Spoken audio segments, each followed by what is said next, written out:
and you just sit at home in your grandma's basement with your drawers on, typing on your damn keyboard. Shut the hell up. Oh, Chuck, take it easy. Ugh. I'm a well-meaning elderly man with a poor memory. I can get away with almost anything. Plus, I'm a white middle-aged man who is an oppressor and has white privilege. I mean, I am set. Where does privilege come from, by the way? I would propose to you that privilege comes from generations of earning it.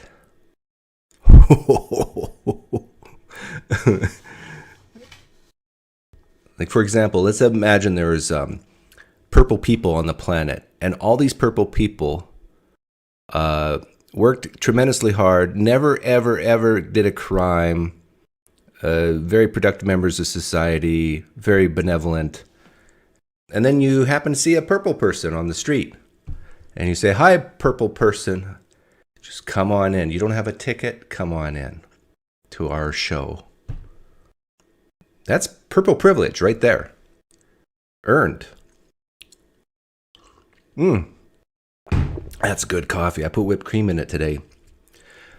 I'm looking skinny. Me? No. I'm still losing weight, but I'm doing it the right way, very slowly. Because, I'm just waiting to die. When I die, I'm going to lose a lot of weight, I bet. So I asked the question, how do you become financially independent? And then I put in quotes, become, meaning like you go from not being financially independent to being financially independent. And let's see what people say here. I'm curious. We're going to talk about a lot of issues, and people can call in, but we're going to have fun today. Goal setting, I like that. Set a budget, I like that. And live below your means. Excellent advice, Zach. So if you don't want to be financially independent, don't set goals, don't have a budget, and spend above your means, right? Any other suggestions here? You can type them in the live stream chat as I read some of these. How do you become financially independent? Be born in a rich family that gives you a bunch of money. See,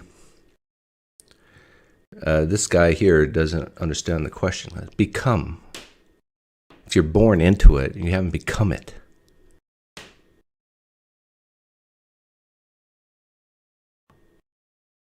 Don't get sued for $83 million. Oh, I think there's a truth in there that don't commit crimes. Don't commit crimes? Is that a way to become financially independent? Well, sure helps, right? If you don't commit crimes, you're more likely to not get sued. And good suggestion. Don't go to college, learn a trade, or join the military, says Bilbo. Interesting. So, yeah, I understand what you're saying. I'm not against college, but I think you have to be selective in what you go to college for. In other words, what Bilbo is saying is learn how to do something that people value. So if you don't want to become financially independent, then don't learn a skill or learn a skill that nobody values. That's how you do not become financially independent. Does anybody know where I'm going with this?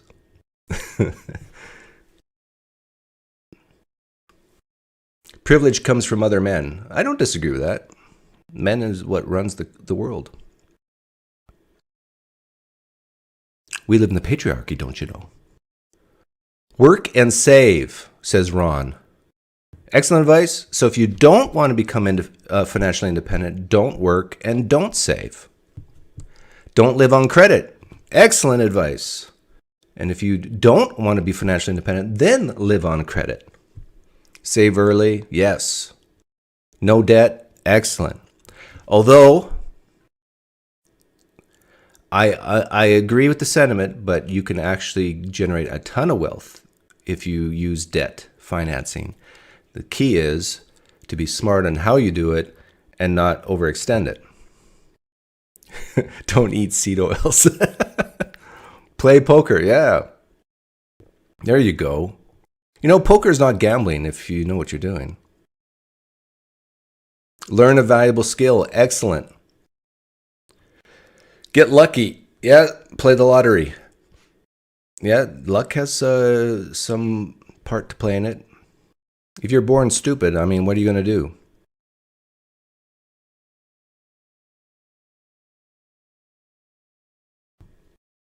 Yeah, here's another one. Yeah, get a time machine, go back in time, and buy stocks or assets that you know are going to 10x you. Invest in some sort of real estate. Yep, that's not bad. Because you know what the saying is, God's not making any more land.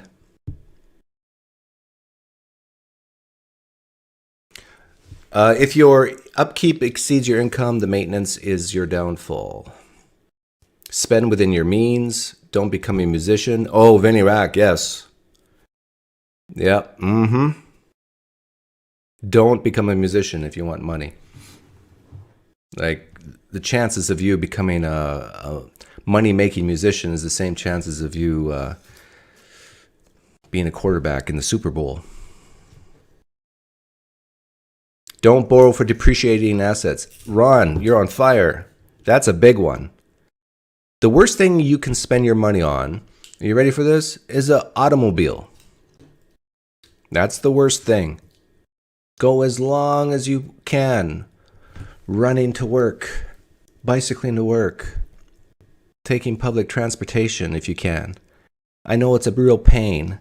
Or carpooling. See, people say I'm bad on the environment, but listen to me. Listen to this old man talk. I mean, the left wingers are just applauding me right now. But if you do buy a depreciating asset, pay cash, don't borrow, like Ron says, and don't have it less than 20% of your gross annual income. If you make $50,000 a year, what in the world are you doing buying a $25,000 automobile if you make $50,000 a year?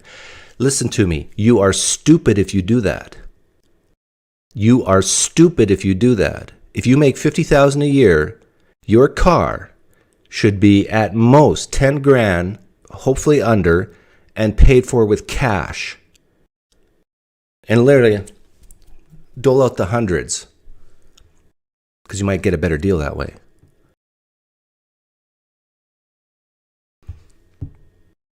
Started live streaming on YouTube. No. You're never going to make good coin doing that. Well, again, it's like the quarterback. You know how rare it is to be like make millions from a YouTube channel?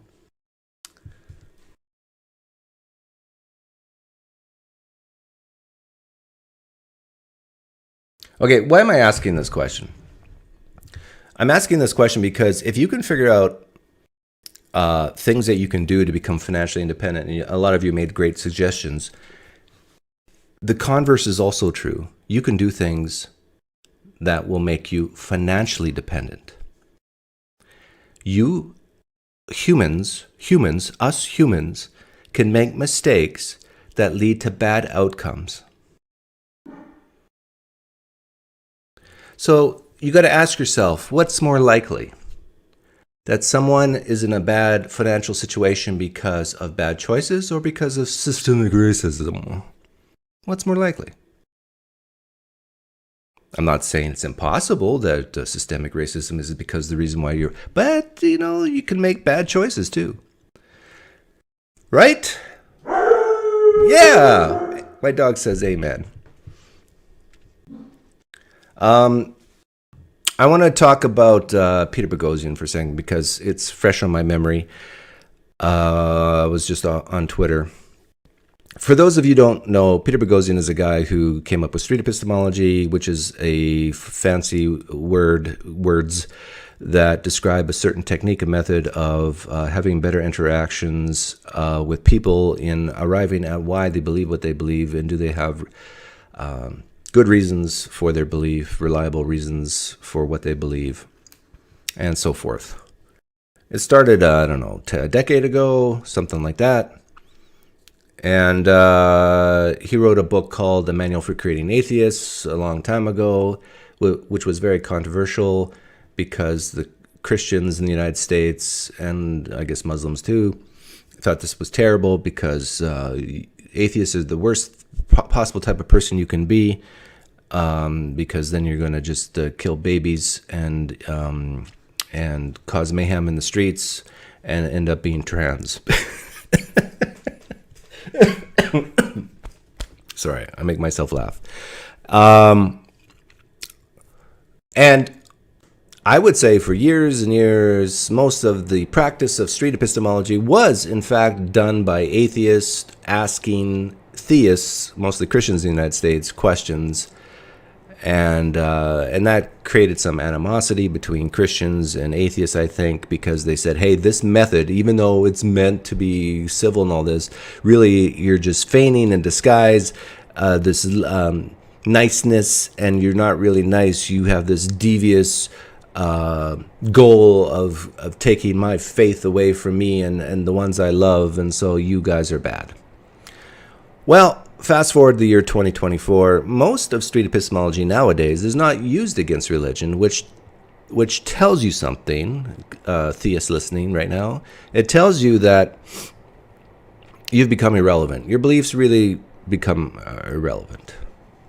I know it's hard to hear this, but I'll speak for a large percentage of atheists when I say this. We recognize that most of your beliefs are benign. Most, not all. Doesn't really matter, and that it gives you comfort, and so we say, have your comfort blanket.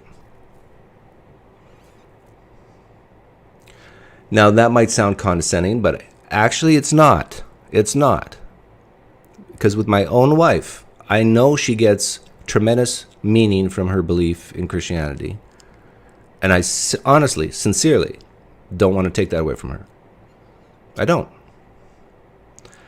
So what I'm about to say coming up now, some Christians might view as infighting amongst atheists and say, see, this is fun. But be rest assured, it's only because you've become irrelevant. So there. I'm a well-meaning elderly man with a poor memory, so forgive me. But on Twitter today, I was talking to Anthony Magnus a little bit about Peter Boghossian, who started this street epistemology thing. And a lot of, I think, people in the street epistemology community, I'm going to say it the way it is. They lean left. Nothing wrong with leaning left. I've said this many times. A lot of them are, I would say, Democrats or self-described liberals, but that term is, you got to define it. Anyhow, there's many issues that I would say a third of atheists disagree with 2/3 of atheists in the United States. One of them is the woke issue. Peter Boghossian is a guy who got screwed royally from his place of employment from the whole woke, I'll call it ideology. If that offends you, go to your room right now, cry for an hour, and then come back, and then go 2x so you can catch up. Anyhow, he was screwed royally from the woke ideology. I think he would say that. I think he would say that's fair. And so he, I think, understandably so, is very passionate about this issue, this woke issue, the critical theory issue. And so this is why he's passionate about it, and why I've observed with my own eyes with, let's say, Nathan from Digital Gnosis. He does get triggered, I think, a little more easily than I do. Well, a lot more on that issue. I don't really get triggered. What triggers me, I've told you this before, if you really want to get to me, what triggers me is stupid people. So, but in order to trigger me, you're going to have to sacrifice something within yourself. You're going to have to play dumb. So if you're willing to purposely look stupid, go for it, but that will trigger me. Anyhow, the bottom line is, I think the main problem with Peter Boghossian from atheists in the street epistemology community is that they disagree with him politically. I don't know how many times this accusation has been heaved on me. Doug, you're so rational. You're so logical when it comes to religion, says the atheist. But when it comes to politics, it's like you have these blind spots and you're irrational. The true story. People said this to me. But you know what's funny? And there's probably some Christians listening right now in the live stream chat who have actually said this to me. Doug, when it comes to politics, you're so rational and logical and common sense. But when it comes to religion, you're just so irrational and emotional. Fact. That's been said to me. And I think this is what's happening with Peter. Peter has expressed very strong views on certain political ideas that a lot of people on the left don't like. And so they view him as being irrational, mean, triggered. And I would agree with that at times, but their complaint would be that if he is this this creator of street epistemology, and that people, when they think of street epistemology, they think of Peter, that's bad, because now it's guilt by association. Oh, I want nothing to do with street epistemology if Peter has something to do with it, says the woke left-leaning liberal. I want nothing to do with it if Peter's doing this. That's their fear. Their fear is this guilt by association. Which, by the way, I think is more of a left-leaning concept than a right-leaning concept. People who lean left are more likely to be scared to be associated with someone who, in their mind, is viewed negatively in society. I'll be honest, to me, I think that's weak-minded. I think that's, you have to have a pretty low self-esteem, low identity in who you are if you're scared, if I can't be seen with that person. Who cares what people think of you? But I guess if you're 22 years old and you're listening right now, you do have to kind of care what people think of you, because you're young, you're trying to build up your reputation. This is why I love Calvinist precept Christians. I mean, they don't give a about what you think of them. I mean, they got a strong identity. I think they're wrong on what grounds their identity, but anyhow, that's another topic. So, Peter Boghossian started street epistemology. He is under no compunction. This is a free country. He can choose not to do street epistemology for the rest of his life. And he can also choose to do some street epistemology some of the time, and most of the time not. Or he could choose to do all street epistemology and none of the opinionated stuff. He can do whatever he wants. And I tell you, people who are scared of this guilt by association thing just need to grow up. That's my opinion.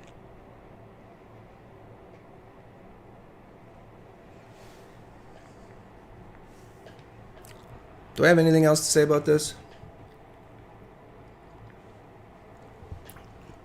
Yeah, let me give some constructive criticism to Peter, if he ever listens to this. Peter, you and I, on the issue of wokeness, I think agree 99%. But try not to let people trigger you. Just be dead inside. Sometimes if you view them as 50% drunk, that helps. I've said this before when I talk to theists. I just imagine them as being half drunk. You know, not there. And you kind of can relax a little bit and give them some grace. Sorry. It works. So, but that's really tough, because if you truly believe that, how can I get the people on the left to resonate with this? I'm going to really try to reach out, get in their brains. If you care about people's feelings, if you care about the well-being, the mental well-being of people, then sometimes in order to communicate with them, you do have to be dead inside.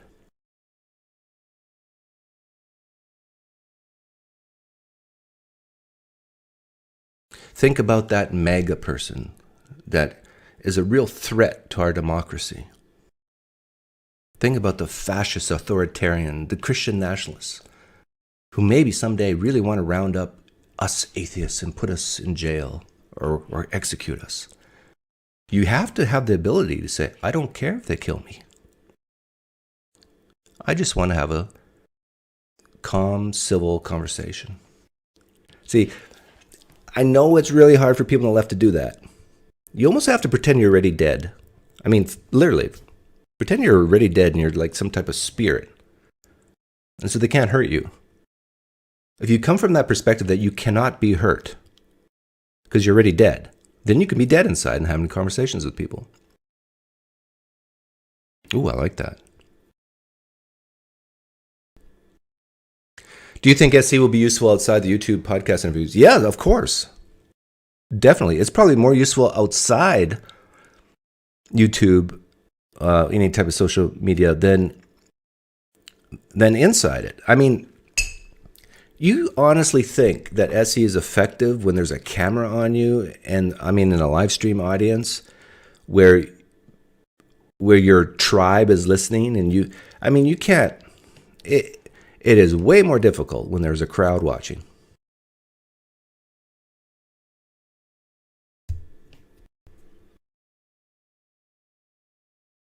Doug is a great psychologist.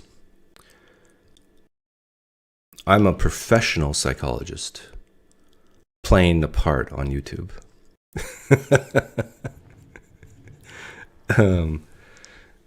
So, yeah, my advice to the street epistemology community is to be easier on Peter. I mean, understand where he's coming from. Have some empathy. He was hurt. He was hurt.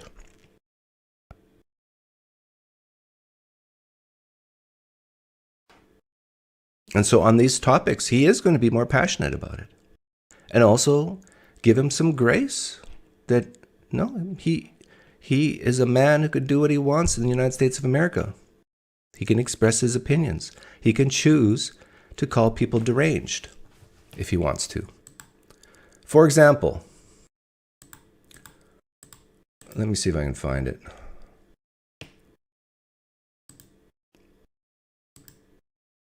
I want to try to make my point. Digital Gnosis did a compilation of Peter Boghossian calling people deranged. And let's do a thought experiment here. An experiment. I want you to pretend that Peter Boghossian's talking about radical extremist mega people on every clip here. And then I want you to ask yourself, do you honestly believe you would still have the same problem with Peter Boghossian as you do now, if you're one of the people who do have a problem with him?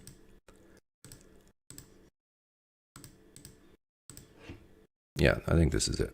Seems deranged on multiple levels. It's not like we're having a conversation about what the definition should be. It's like everybody's forwarding their, quite frankly, their deranged notions of what this should be. He's talking about extreme mega people who want a Christian nationalist dictatorship. He's calling them deranged. So you're trying to push forward. But that doesn't mean... I mean, the whole thing is so deranged. I don't even know where to go with it. And then didn't want to spoil it. Just the January 6th insurrectionists, they're deranged. Imagine he's actually talking with those people. And then ask yourself, would you have a problem with him? And say, he's not using street epistemology. because it was so truly deranged. Playing the woke administrator, but keep telling your story because it gets even more deranged. Who just became provost. He was my dean. I'm sure he's a deranged maniac. Yeah, he's not talking about a provost at a university. He's talking about these MAGA people, these fascists. They're deranged. I could go on and play all this, but my confidence is sky high on this.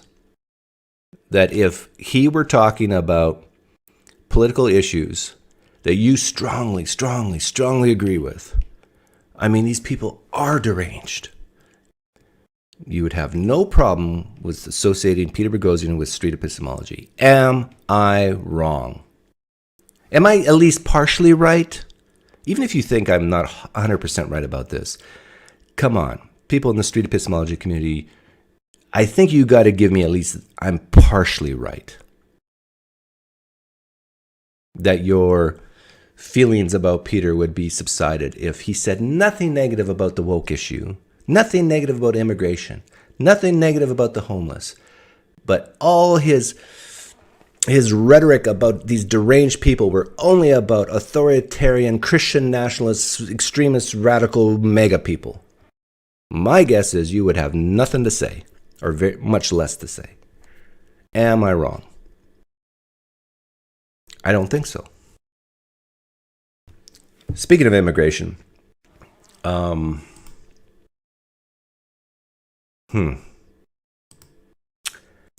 this just happened. New York, a 15-year-old is under arrest after allegedly shooting a tourist in a store in Times Square and firing at police. Here's Aaron McLaughlin. Tonight in New York City, a 15-year-old wanted for opening fire on police officers in a crowded Times Square and shooting a tourist in the leg with a .45 caliber handgun, now in police custody, according to law enforcement. Considering where these shootings took place, it's an actual miracle that we're not having a very different conversation right now. Police say the teenage migrant recently arrived in New York from Venezuela in September. One of three teens who, according to police, entered a sporting goods store Thursday evening, stopped by a security guard for allegedly stealing clothes. Our suspect takes out a .45 caliber handgun, a very large handgun. Love the accent. Shoots at her into a crowd, striking a 37-year-old female tourist from Brazil. The victim telling our affiliate WNBC she heard a loud bang before seeing blood dripping down her leg. He entered into a crowd of the store, striking a tourist, not shooting at the cops once, shooting at them twice. Police say the other two teens were also arrested. The incident now part of a troubling trend of moped robberies, snatches, and pickpocketing in New York City. There are some Venezuelan groups of migrants, I say some, not all, that are affecting crime in our city. Yeah, so it turns out these crimes that they're talking about right now were committed by Venezuelan young thugs. Yeah, I'll use the word thugs.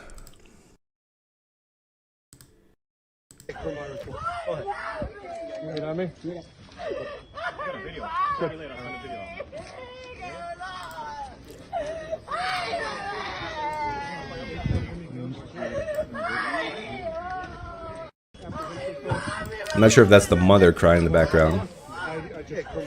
Must be.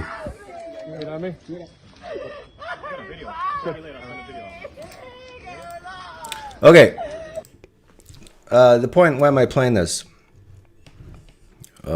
Where to start with this? I'll just say if I was President of the United States, the probability, not guaranteed, the probability that would happen for this particular Venezuelan, way down. He would have never crossed the border. Probably.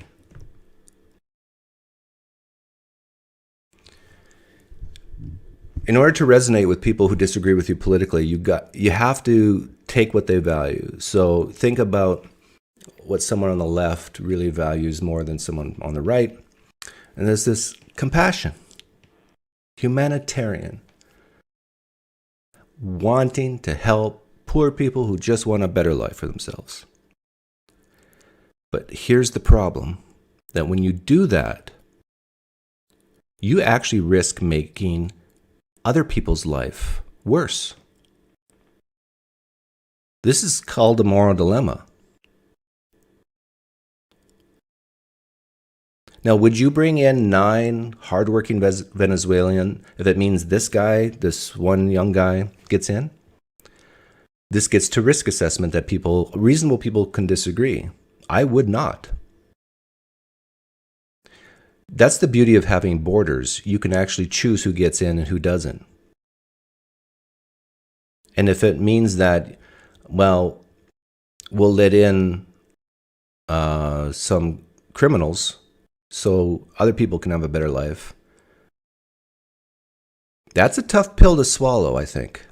When you can actually be picky and say, no, we're going to try. There's no certainty, but we're going to shoot for 99% probability that we're only going to let in people who make the country stronger.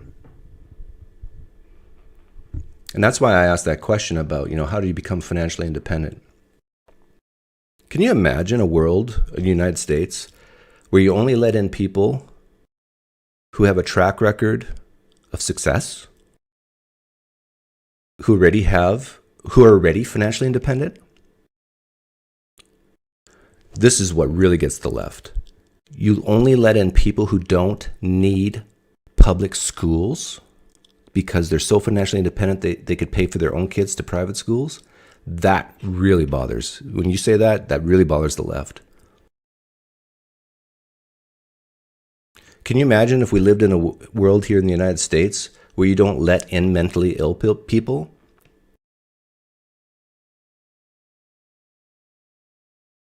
Whoa. How cruel is that, right?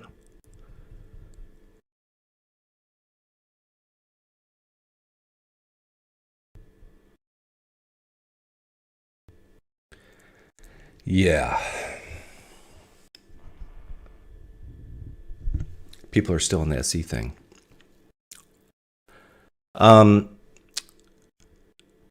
Someone said that opinions have nothing to do with SE. Yeah, you're right. Opinions don't have anything to do with SE. You ask questions. But guess what? I can do pretty good SE when I choose to. And at the same time, I can give my opinions when I'm not doing SE. This is what's happening with Peter. Trans men are not real men. That's my opinion. Actually, I would say that's pretty close to a fact. It is a fact based on my definition of men and women. Trans women are not real women. Trans women are not real women. Now, if you hear that, some people would say that this lowers the probability of me having a good conversation, SE conversation, with a woke person, who I define as woke. As a compassionate person, let's just call that. Someone who's compassionate.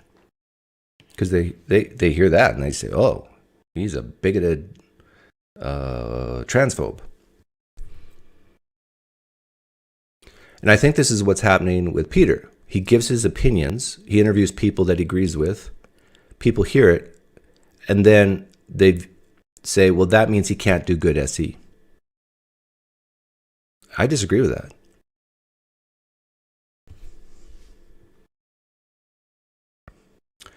Why not have the wealthy immigrants help create wealth in their own native land? Great question, man in charge. Number one, I think they have generated wealth in their own native land at times. But I think the United States of America is a much better country than the country they came from, that allows them to be free and innovate and be entrepreneurs. And the country that they come from might not have that type of constitution, might not even have the infrastructure for them to excel. Like, what in the world is wrong with saying 98% of all immigrants coming in have to be financially independent, have skills, have PhDs, know how to do things, not reliant on the government at all, and then 2% we can bring in as complete charity. Yes, these people are going to be a burden to society, but we're going to let them in anyhow to exercise benevolence. Now, we can disagree. Should it be 98-2? Should it be 50-50? That's where reasonable people can disagree.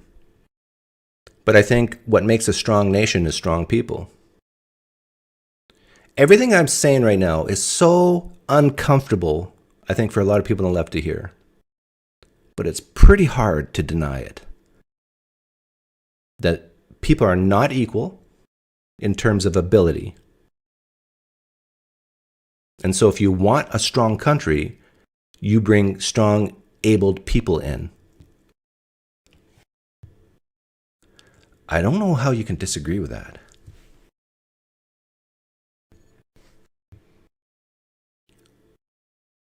I'm not saying, hey, Keanu Reeves says he disagrees with me. When I say financially independent, I'm not assuming they're white-collar workers.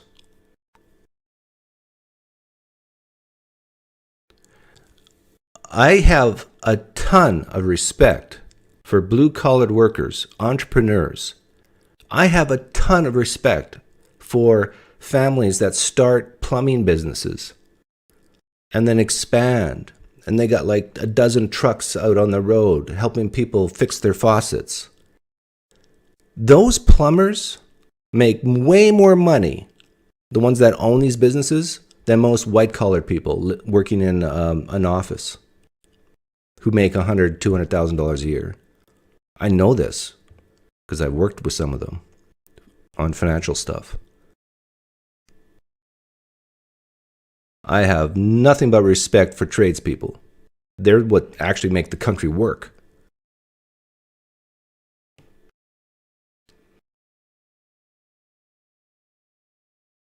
But what I'm trying to get across to people on the left is, you forget about president and who's to blame, whatever. If you have an opportunity, there's so many people on this planet who want to come to the United States. A lot of them don't, but a lot of them do.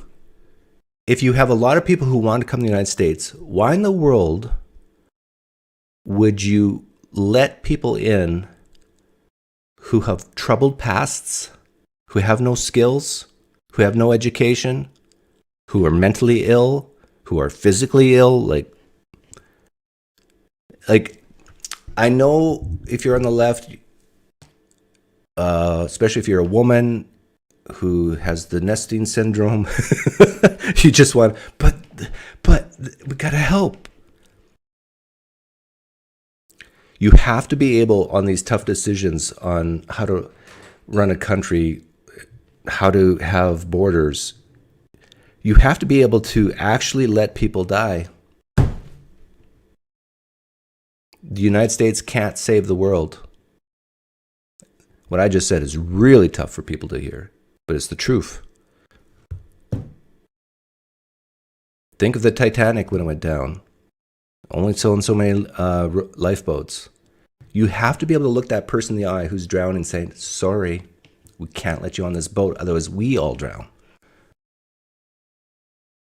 This is why life sucks. Life's not fair. You do what you can, but you cannot save everybody. This kid who shot this tourist in the leg, you have to let this tourist, this Venezuelan kid, die in Venezuela.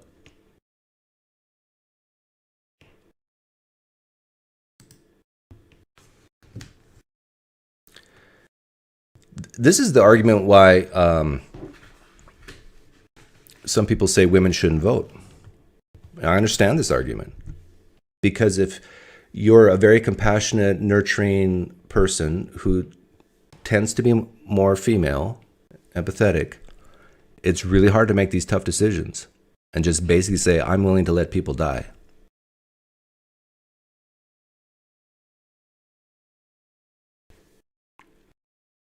But this is why we also need women to vote, because there has to be a balance.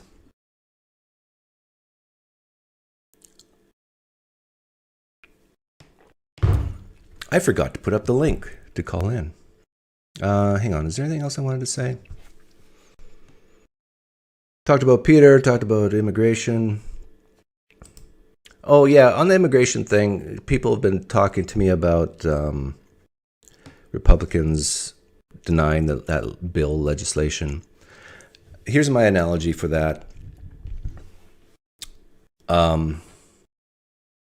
If your house is on fire and the fireman comes and says, oh, that's a beautiful house, it's just starting to burn down. It would be a shame if it burned down completely. I can put that fire out for you. But here's what I'll need from you first. This is what I see the Democrats doing on immigration. Trump, when he was president during COVID, shut down the border. You can't guarantee that 0 people crossed, but the border was pretty much sealed during COVID. Executive action, no legislation needed. Biden can do the same. People on the left know this is true. Now, does it help the Republicans politically? Yeah, of course it does, because minorities in places like Chicago and New York, they're starting to get fed up with immigrants. And they tend to vote Democrat. They're seeing these debit cards or credit cards or whatever to get, what was it, like a $53 million package in New York or something, or Chicago, Pennsylvania, I forget where it was. They said, well, I could use that money. But maybe this is the Democrats' key plan of giving everybody money. Well, okay, we understand that you guys feel bad that you're not getting money and these immigrants are, and they're getting to go to do certain things, like go to college maybe, and okay, we'll give it to you too. Universal basic income for everyone. I mean, if you want to bankrupt a country, that's how you do it. Speaking of which,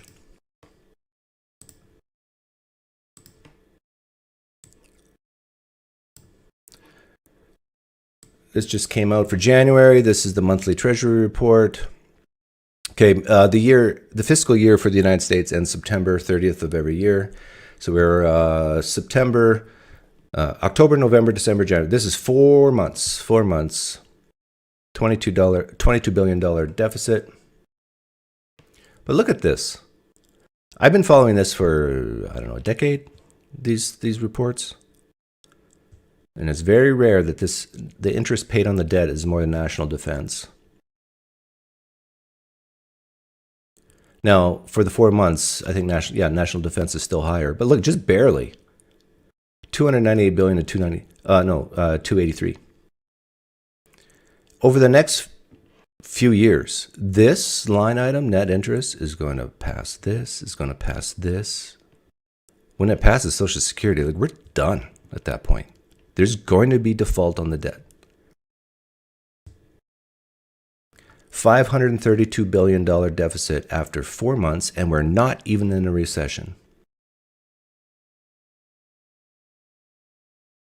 $532 billion deficit, and we got record S&P prices.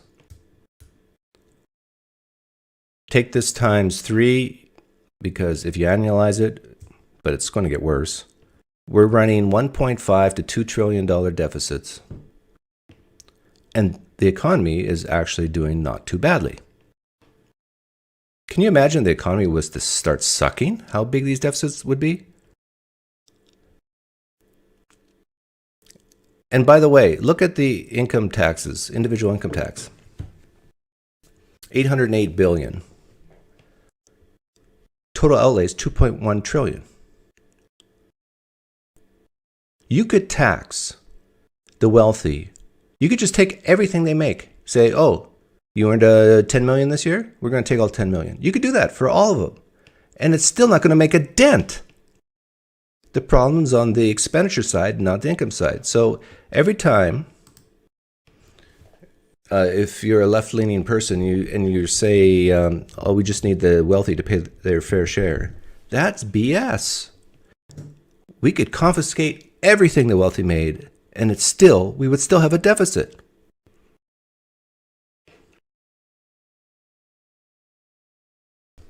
By the way, that whole fair share thing, what in the heck does that mean? I mean, the wealthy still pay more taxes in raw numbers and even in percent than the middle class. That's a fact. I think it's 26% average for people who are in the top 1 percentile.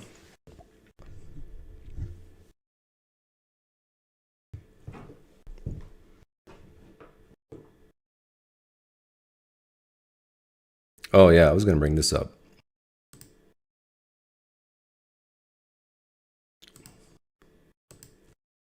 I think tying this into with immigration, if you have financially independent people, they're more likely to vote Republican.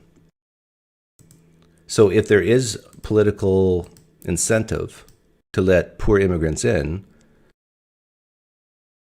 they're more likely to vote Democrat. People who make $100,000 or more are more likely to vote Republican than Democrat. That's just facts. So if your goal is to make the average citizen financially independent, if that were one of the goals of a country, that they're not dependent on the government, in other words, they're more likely to vote Republican. Now, the converse of that is also true. If you are financially dependent, especially if you're an atheist and you don't believe in God, that God's going to help you to pay the grocery bills, then who do you got left? You got nothing but the government.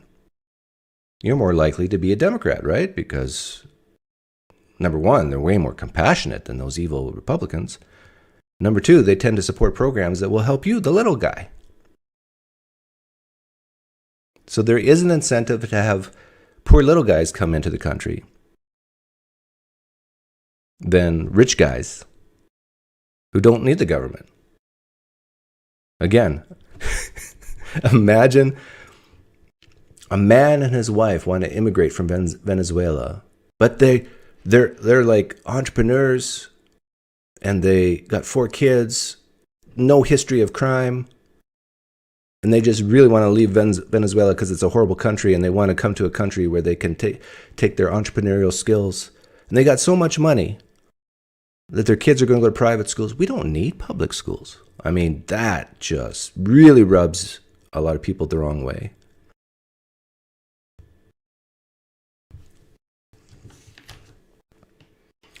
Are you going to reconvert to Christianity for its political conservatism? No, like that's another thing. People think that, I think a lot of you atheists in here have this perception that there's no Christians on the left, or very few, and that Christianity is more of a right-leaning thing. And in general, you're on the margins, you're right, but there's a ton of Christians who are left-leaning. A ton. There's even, dare I say, evangelicals who lean left. But they tend to be more the progressive Christian types. But they're still evangelical. I'm going to reconvert to Christianity when I see my water-soaked napkin light on fire, or someone being raised from the dead in the name of Jesus. That's when I'm going to reconvert to Christianity. I can't force myself to believe something I don't believe.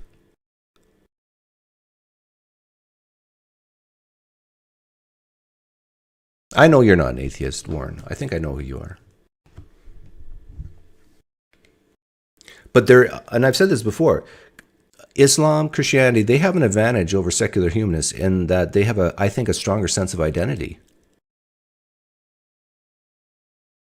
They know who they are through either tradition or their belief system, their worldview.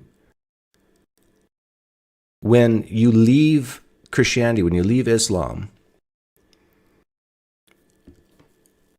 the only thing you really have left to cling to, especially for a backstop, is the government. Mr. Dede said it himself when he came on the other day. This is why most atheists lean left and tend to support more social programs or whatever. They think, well, we got to force people to help other people. I'm of the opinion that it's more efficient and more accountable for non-government charities to help people. Cut out the middleman. If you take the welfare budget of the United States divided by the number of people in poverty, I think it's something like $35,000, $50,000 per person. You think the people in poverty are getting $35,000 to $50,000 per person from the government? No. Where's that money going? The middleman. The social justice workers, the community activists. I mean, who knows where it's going? It's much more efficient, much more accountable for private charities, even Christian. Like, there's Christian charities who do a lot of good work in this country, whether you like it or not. Even Muslim charities. Just because they're religious doesn't mean that they're bad. Like when I was a Christian, oftentimes, I'd say most of the time, when I wrote back in the day when I wrote checks, I would put on the memo deacon fund, which meant that it was supposed to go to people who came to the church who couldn't pay their bills or didn't have food. That's when you're really helping people. And the deacon's job, which is a horrible job, I don't envy deacons at all, but they have to cipher out the people who are trying to game the system versus the people who are really need. And they're people in their community. So they have a better chance of doing that than a government can, even state government. Because a person comes into the church and says, I need help. Where do you live? Down the street, blah, blah, blah. Oh, I know that area. In fact, 2 houses from you is a friend of mine, so-and-so. Do you know them? Yeah. Okay, I'm going to call that person, verify your story. I mean, you can do that when you're deacons in a church. Imagine the federal government or state government trying to do stuff like that. Accountability.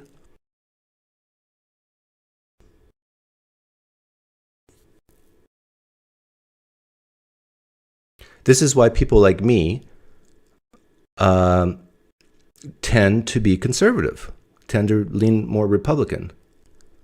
Because I personally think that individuals and communities, charities can do a better job of helping the poor than the government can. But things like the border, no, I mean, deacons at a church can't guard the border like the U.S. government can. Although they try sometimes. What were the names of those guys in Texas?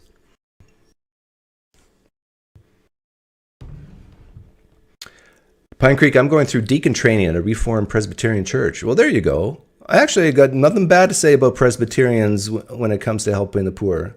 They're actually pretty good at it in my experience. I went to a Presbyterian Calvinist-leaning church for, 7 years. And from what I could see, they actually did a very good job at saying, no, you're trying to game the system, get out of here. No, yeah, you need help, and we're going to help you. Because Calvinists tend to be more dead inside, and they can actually think more clearly. Is there anything else I wanted to talk about?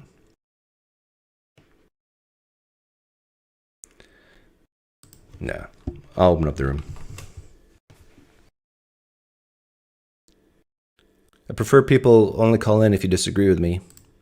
Don't call in and say, yeah, Doug, you're right about this. And what? I mean, no, I don't want to hear that. Only if you disagree with me, call in. And if you want to call in and you want to talk about religion, you can. That's fine.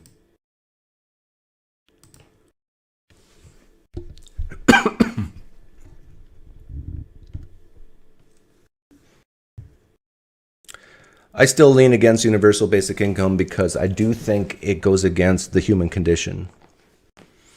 For some people, universal basic income is good. It actually calms them down. It makes them feel safe, and they can be more productive in society. But I would say for most people, that's not the case. I think for most people, envy, greed works better than anything else. Magnus, I love that name. You got a great name. How did you get that name? Hello. Hello. Can you hear me? Yep, loud and clear. Let's see if I can get my microphone up here. I've never talked to you before. Good to meet you. You have. I have talked to you? Yes. Okay. I don't remember. Did you show your face?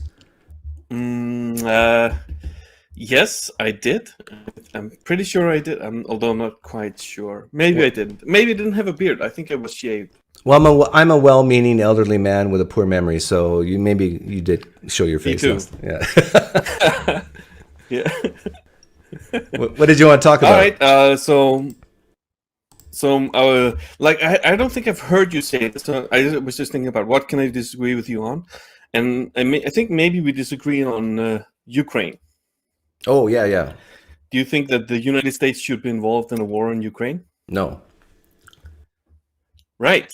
So this is where we might disagree. I think. I got to ask this first. Are you Ukrainian?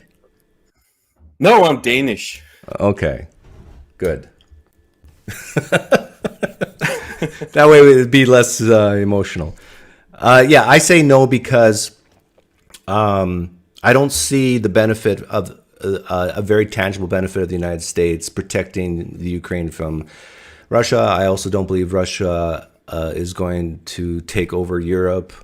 I agree with that. Yeah, and I also think that Ukraine is basically Russia in its history.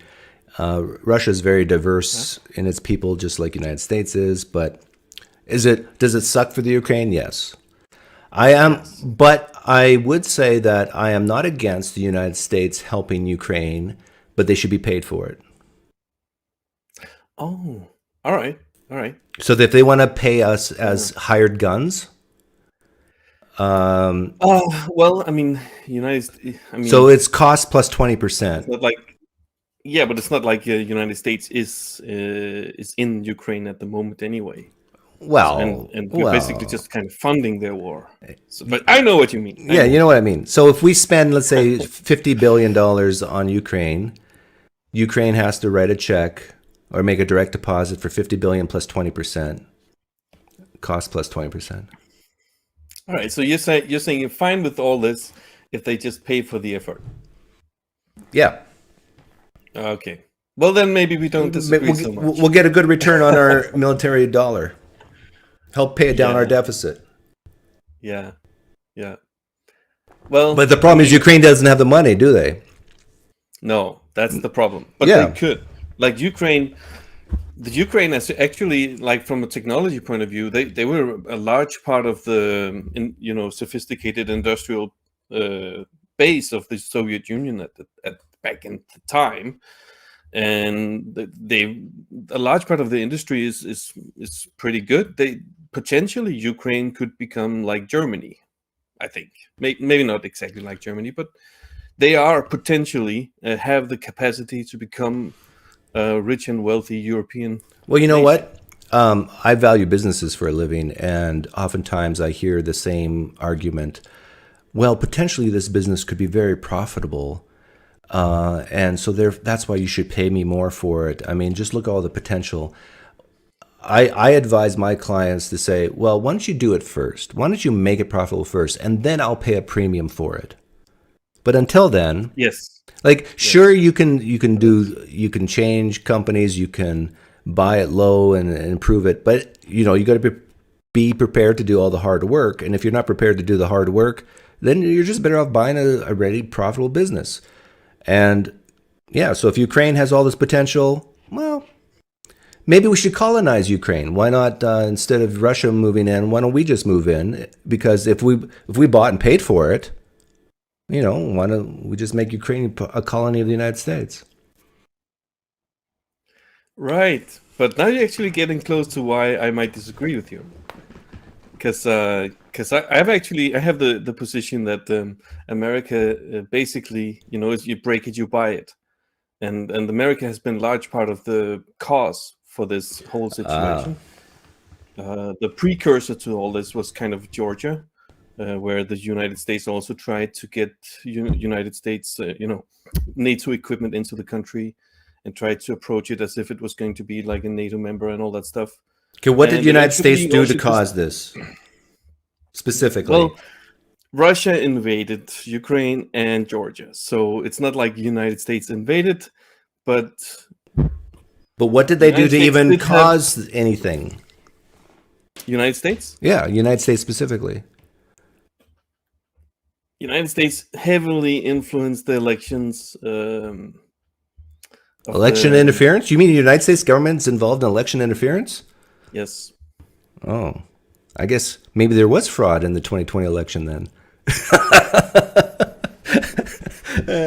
Well, I think actually America tends to be okay with democracy as long as the people they like get elected, and eventually it happened to your own. Yeah, that's true. You know what? I'm no expert in all this, and what I would say though is, if America makes mistakes, they shouldn't compound it by making more.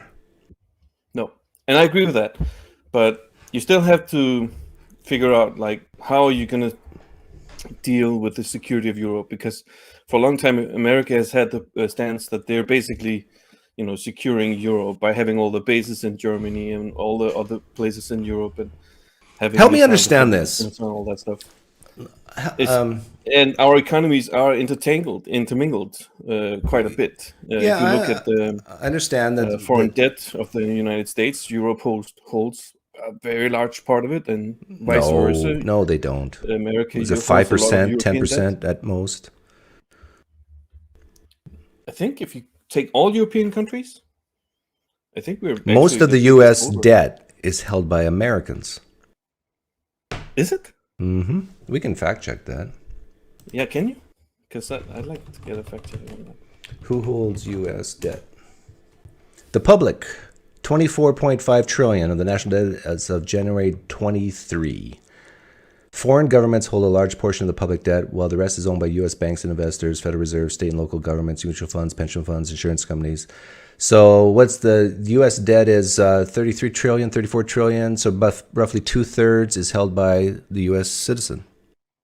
Okay, but out of the foreign debt. Now, out of the foreign debt, I think China is number one, but let me double check. But the problem is that if you take you usually don't take Europe as a whole, as one country. So I think if you take entirety of Europe, all the nations in Europe, and compound all of it, about 8 trillion is held by foreign countries, and of that, Japan and China have the greatest proportion. China is about 1 trillion. But yeah, if you're combined, okay. But even if I was to give you that, what point are you trying to make? My point is that Europe and United States are traditionally like allies, and we've been protecting each other in many ways. I mean, we haven't really had a reason to protect you guys. So basically, it's more or less you guys that protect us, I guess. Yeah, you know what? I want to make. You're right. The United States and Europe traditionally been friends, and the United States protects Europe. Now, I just want to do a side note. A lot of people in Europe wonder why the United States doesn't have universal health care. Yes. Part of the reason for that is because we protect countries that do have universal health care. Yes. We actually allocate more of our money. Like, the United States spends a lot on healthcare, don't get me wrong.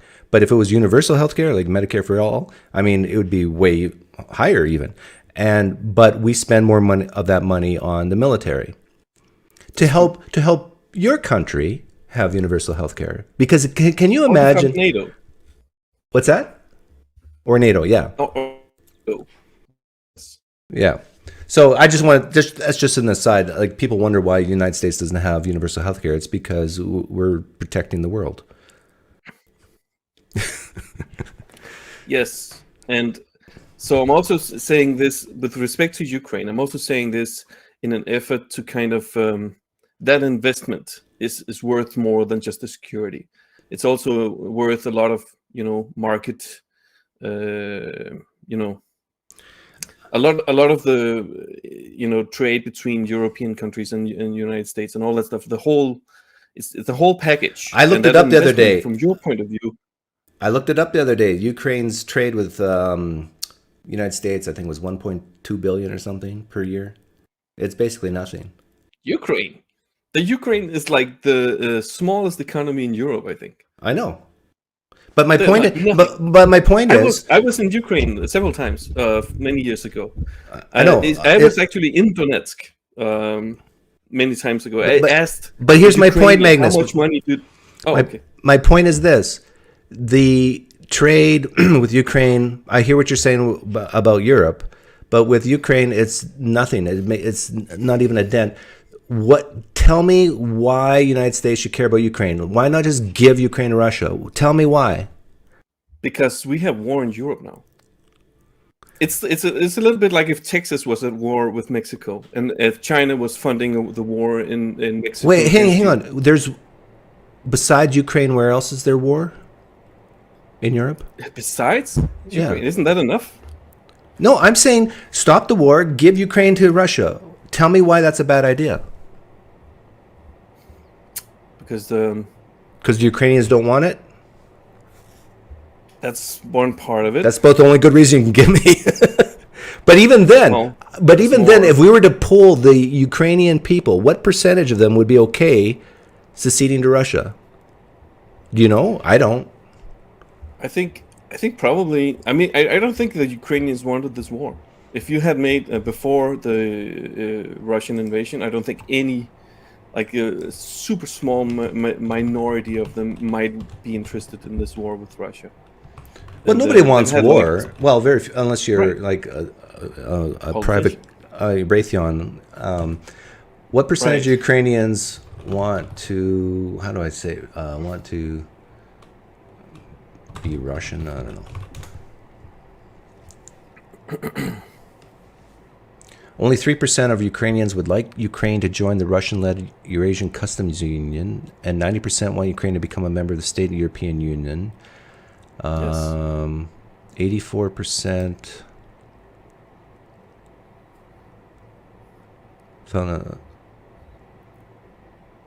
in the east and south, overwhelming majority, 84%. Yeah, so it looks like only 3% of Ukrainians want to be part of Russia. So that's much lower than I thought. But still, I haven't. Besides that, the Ukrainians don't want to be a part of Russia. Why ought United States care about them? Because it's in your interest. Why? Because if you're going to tell us in Europe that you're actually, and NATO is here to protect us, you're making a really bad argument. No, I'm saying, what if your foreign policy has led to a war in Europe? It hasn't made us safer. We have like millions of refugees. There's like 40 million people in Ukraine. You know that, right? Mm-hmm. That's a lot of people, and a large part of the country has now been displaced. We have refugees everywhere in Europe now. Okay, I'm trying to hear your answer. I'm trying to hear your answer. Your answer is because basically the United States has promised to through NATO. No, because you can't say that you're protecting us if you actually are part of the reason why there's a war here. That's why. Because you can't say you're protecting us if you're the cause of the war. Okay, right? But then earlier I asked you, what did the United States do to cause this war? And you said what? Election meddling. Election meddling. So because the United States meddled in the election in Ukraine, they're responsible for protecting Ukraine. Is that what your position is? Responsible? I mean, I wouldn't say, like, Russia is sole responsible for invading Ukraine. Definitely. No doubt about that. But it could have been avoided. Okay, but that's spilled milk. Was do that for? You're breaking up on me. Yeah. Hear me? Maybe refresh, and we'll wrap this up. Is it better now? Yeah, it's better now. But okay, I understand your position. Your position is United States meddled in the election. I think it's in your interest. But I'm still not hearing why. Other than you made the problem, so you got to clean it up. That's our interest.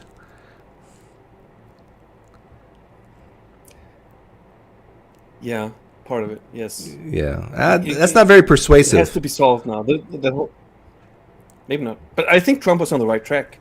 He tried to actually avoid this. So I think what Trump is going to do is he's going to force a peace in the region. and it's probably with concessions to Russia from Ukraine. And I don't know if that's good or bad, but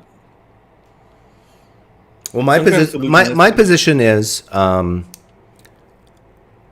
if I were president, I would seriously consider, like, someone would have to sit me down and give me good reasons to have any military in Europe.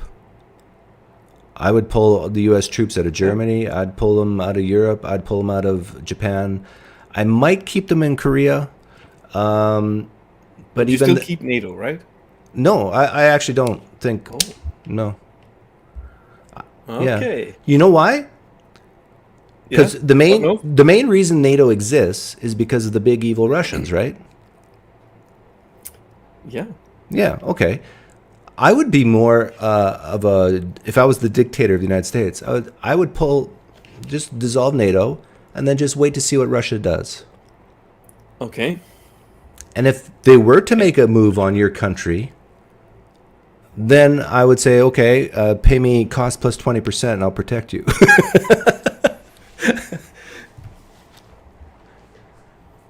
Yeah. Like, I mean, like you Europeans have to start defending yourselves. I think you need to spend a little less on your universal health care and start actually building some tanks.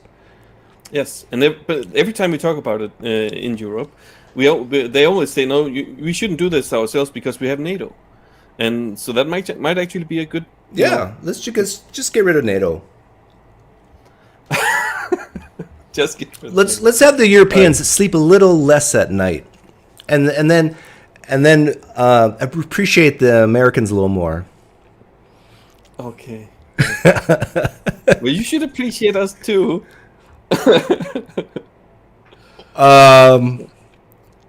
Sure, I guess. I mean, where are you from? You said you're where? I'm from Denmark. Okay, why should Americans appreciate Denmark? Why? That's a really good question. Where do you think your language comes from? Germany. Yes. The Proto-Germanic tribes started in Denmark. Oh, so we got you to thank for our language. Yeah. Okay. So tradition, history, silliness. Yeah. But what's it like in Denmark right now? Like, how's the political landscape? Is it more left, more right, more center? It's crazy. It's fucking craziness. The right has and the left are in government together. I mean, well, that's like Canada. Yeah, it's like cats and dogs living together. It's mania. It's a mania. It's and like the left wing and the right wing, the far left and the far right, they don't even know what to do about it. The media, like the newspapers and all that stuff, they don't really know how. They can't really criticize anyone. It's just what's the population of Denmark? 5 million, 5 point something.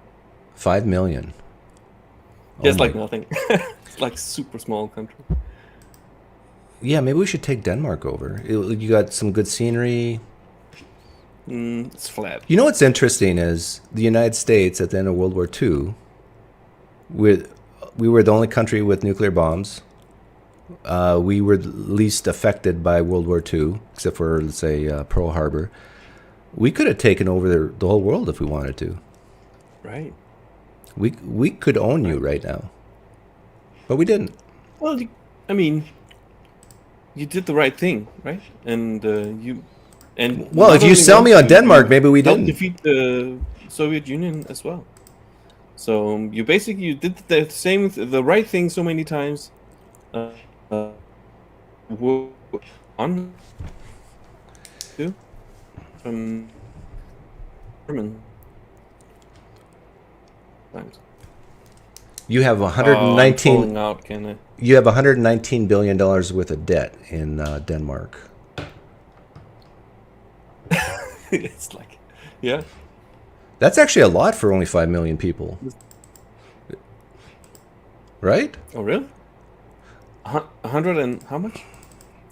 119 US billion. Oh, billion? Is that much? Wow. Yeah, so your debt per capita is 23,880, And the US's is, I think more than that, but not much more. All right, tell the central bank you can't raise the interest. It has to be 0%. No, you guys are better than us. Yeah, there's very few countries worse than us. We have 100. we have 102,000 debt per citizen, and you have 24,000. Wow. Do you have a lot of oil and gas in Denmark? Like we used to do, but we got most of it, and we stopped digging for oil because of the climate stuff. Oh, because of those scaredy cats who think the world's coming to an Yeah, end. but we use most of it anyway, so it's not like. So that's probably one of the reasons we're doing relatively well on trade, because we basically had the capacity of oil and gas. So Yeah. yeah. Make the world great again. More oil and gas. All right. Well, it was nice talking to you, PineCreek. Yeah. See ya. Dog. All right. See you.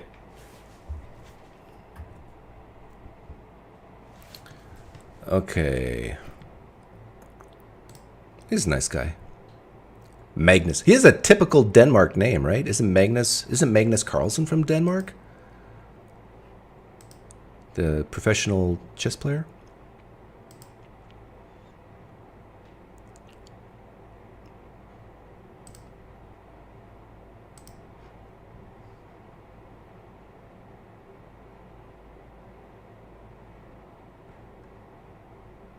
Oh yeah, I should play this. The result. I brought up the firefighter analogy before. I gotta do something. I'll be back in 60 seconds. You can watch this while I'm gone. Our commander-in-chief, who shares the well-meaning elderly manhood and poor memory as I do. Of all this hard work is a bipartisan agreement that represents the most fair, humane reforms in our immigration system in a long time, and the toughest set of reforms to secure the border ever. Now, all indications are this bill won't even move forward to the Senate floor. Why? A simple reason: Donald Trump. Again, we closed the borders very early. We didn't let certain regions of the world come in. By doing that, we really saved a lot. We made a great decision, took a lot of heat over that decision. You have a beautiful house. It would be a real shame if something were to happen to it. Maybe I can help out. But first, you need to do something for me. The result of all this hard work is... Yeah. That's why the whole Republicans being hypocrites on the border with that legislation is false, because Biden has the power. He has the control already. All he has to do is enforce the existing laws. Okay, room's open. Oh, yeah, he's from Norway, not Denmark. But they're all Vikings, right?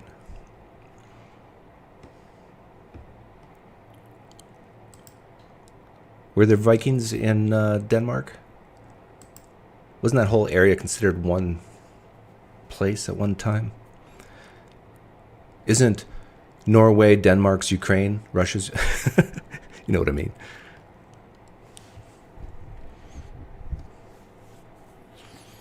I know I've been speaking like tremendous common sense here today, so I don't know if anybody disagrees with me on anything.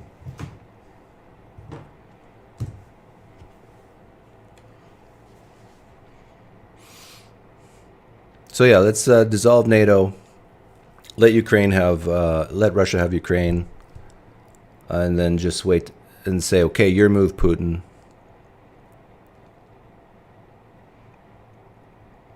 Bring most of the troops home from around the world.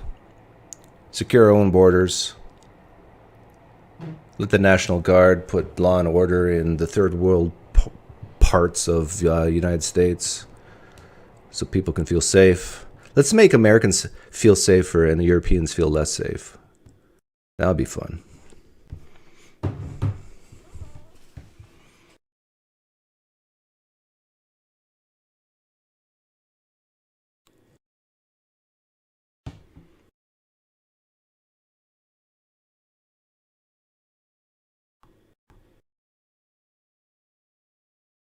Do you think your Mennonite upbringing may impact your overall leaning towards isolationism?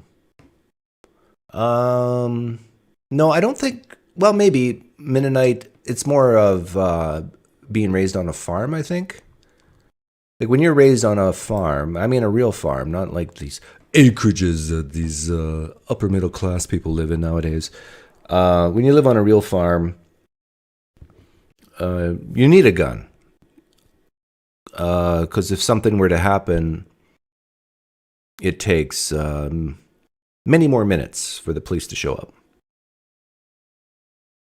You need to be independent. You need to be able to take care of yourself. You need to be you're by definition less dependent on the government when you live on a farm. Now, don't get me wrong. Farmers would help other farmers, and communities would help other communities.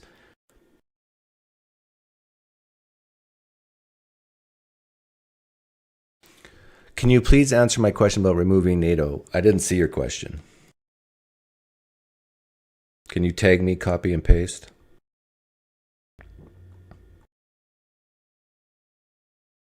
Still don't see it.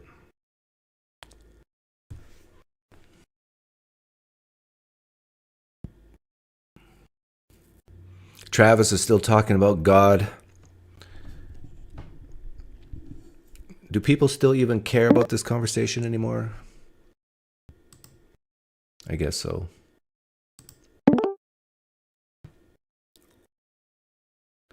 T-Grog. I don't know where my camera is, my friend. I don't know what's going around with it. Oh, okay. Trying to figure it out. That's all right. Love your channel. But I'll say some provocative things, so maybe it's better I don't have the camera on. That's the real reason why you don't have your camera. Okay. Yeah, I'm glad you're some of the things. I worked on the Trump campaign. I made over 7,300 phone calls for President Trump. Okay. So I'm a veteran of the campaign, and a lot. I saw a lot of stuff in Nevada that it was bad down there in Clark County. So what I wanted to do is throw out something that, I don't know, I wasn't here for the full conversation, but and I know you like your callers to be succinct. Mm-hmm. But if you look at Bill Gates and these people are highly intelligent. Highly intelligent. Can you hear me? Yep. Okay. And all this stuff, transitioning, this, that, the border being open, abortion on demand, all that stuff. I've thought about this, and this has been going on for a long time. Republicans and Democrats, the border, this, I look at it as what they're doing is, well, they want to get votes, keep saying pound. It's natural selection. It's natural selection. The reason there are drugs pouring across the border is people that are vulnerable. It's cheaper to kill them off than to put them in prison, pay welfare. So millions of doses of fentanyl coming across the border, abortion on demand. These are all eugenic practices. So, that's a hypothesis that I have. And that's why Republican and Democrats. I'm sorry, T-Grog. I don't understand what you're trying to say. What I'm trying to say is the reason we have a uniparty is they're united in these goals. Okay. They're united. What goals? The goal is to kill off the unfit, what they consider to be the unfit,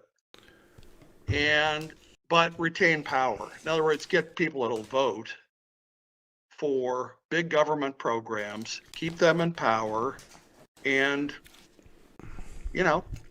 these people are smart. Who are the unfit voting for? Well, I would say poor people tend to vote for big government. Democrats, right? Which makes sense. They're voting. So why would they kill off? Why would they kill off the people who would vote for them? Well, they can always bring in more, right? Yeah, but why kill off the people who are going to vote for them, even if you can bring in more? Well, the problem is that, criminal crime, it's easier to kill them with fentanyl than it is to put them in jail for 30 years. Much cheaper, right? Most of the people who are killed by these drugs are minorities, poor minorities. You don't hear about that, or poor white people, but they're lower class folks. So you're saying the Democrat government is allowing fentanyl to go into minority communities to kill them off because it's cheaper for them to be dead than go to prison? Yes. Well, I would say that it's a hypothesis. I'm not saying it's absolutely true. You have a science background. It's a hypothesis. Right. But if you look at the number of fentanyl deaths now, the biggest increase recently is with black males. Black males are getting slaughtered, and you don't hear anything about it. They're getting murdered because the police have withdrawn. How many people have died from fentanyl abuse? What's your guess? What's my guess for what? You cut out. How many people have died from fentanyl overdose? What's your guess? Don't Google it. I don't know, 100,000 a year? Well, that's not a bad guess. 74,000. Yeah. That's a lot of people. That's a drop in the bucket. Well, it's 2 football stadiums. I mean, but if you think of those people going to prison, yeah, I don't disagree with you. It's cheaper for drug people who are useless to society to just die than put them in prison. I agree with you. It's cheaper. yeah. And the point is, another thing is, I see, unfortunately, that this Black Lives Matter thing, it's kind of a scam, because what happens is they pull the police out of these areas of high crime and criminal behavior, and the people that get killed are the minorities. Yeah, I think a lot of African Americans in the United States actually don't support that. Don't support fewer police officers. I think it's just the activists who do. But it doesn't matter, because the people that run, that have the money are, running the show. So like in African American communities, Trump's probably going to get, if Trump runs against Biden, which it looks like he will, he's probably going to get the highest African American vote in history of. Well, I can understand that, because of all Republican governments. Yeah, the refugees are squeezing out these traditionally African American communities, like Compton, California, for example. That used to be a black community. Yeah, immigration is probably the biggest reason. 80% Hispanic now, I think. So. Yeah. Who do you think? These are very smart people, huh? Do you think Biden's going to run?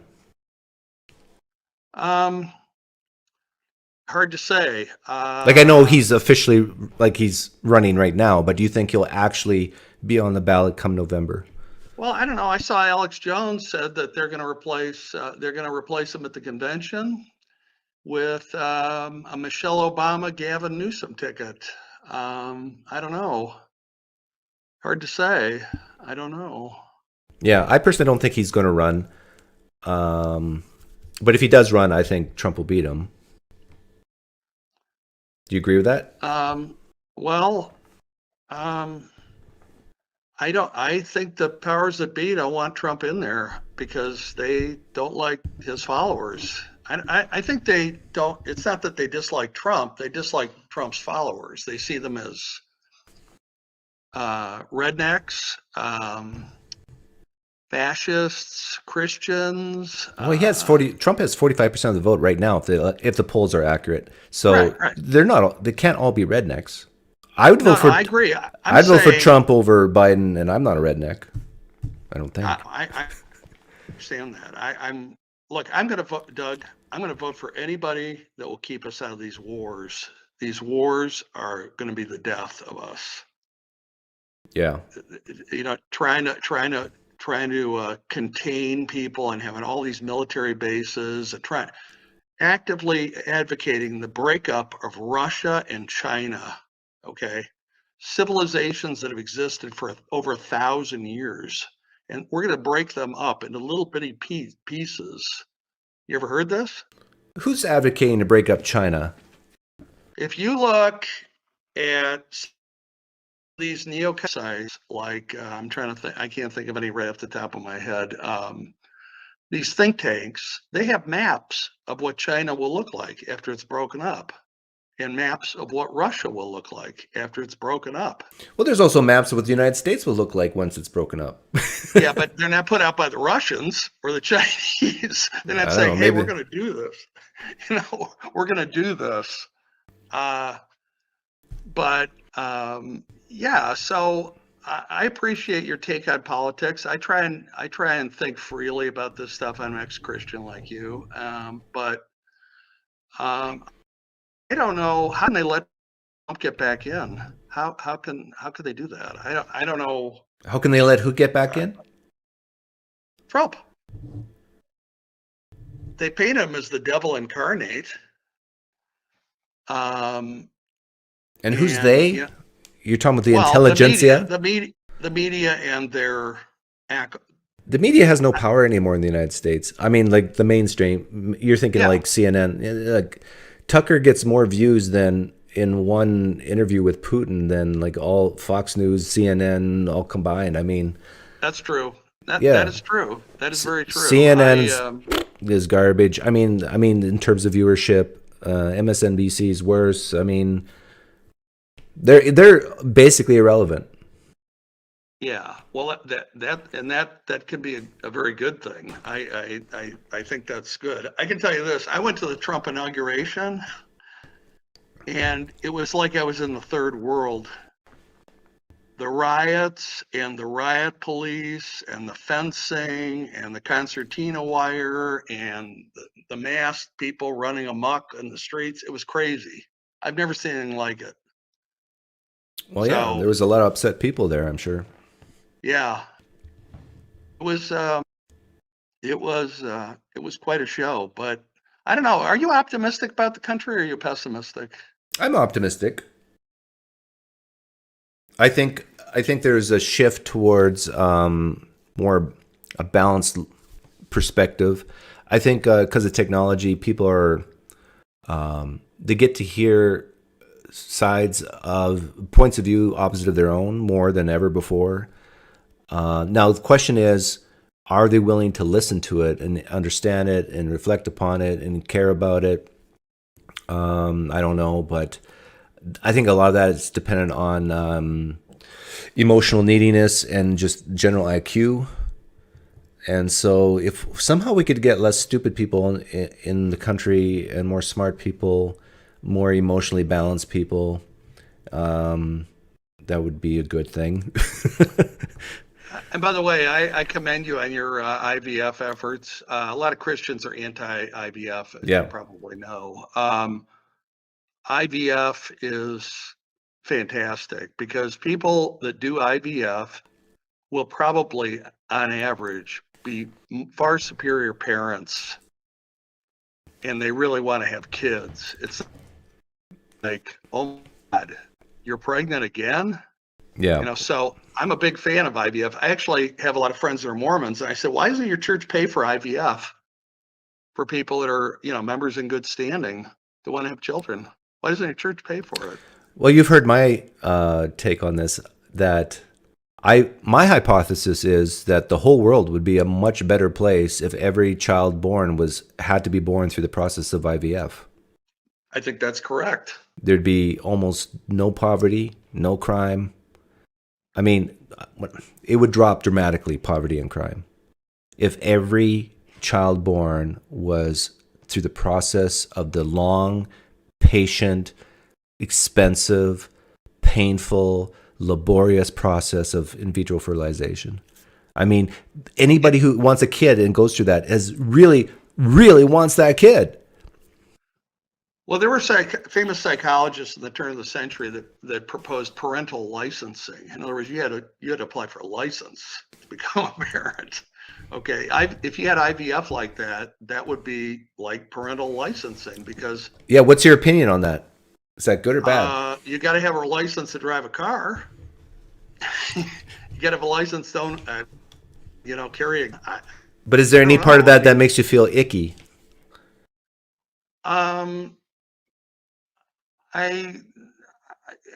It's an interesting idea as a hypothesis. I don't know if people would stand for it. They tried to do that stuff in China. It didn't work really. So, human nature being what it is, it probably wouldn't work. But I think that a lot of people have children who are, really shouldn't have children because they're terrible parents. Yeah. My wife's my wife's a teacher, and like there's an education problem here in the United States, but a lot of it's caused by it's not the system's problem as far as the educational system. They think a lot of people on the left think and on the right can think you can just pump more money and solve these problems, but it starts in the home where you have divorced parents, single mother parents, or just parents who don't care about their kids, they're unwanted babies. That's where the problem starts. Yeah, look, I taught for 15 years in Las Vegas, in some of the poorest schools in Las Vegas. And people are talking to me, these kids, they come to school hungry because their mom works 2 jobs, dad's in jail. I'm going to grow up and Mr. Grogan, I'm going to drop out of high school and I'm going to mow lawns.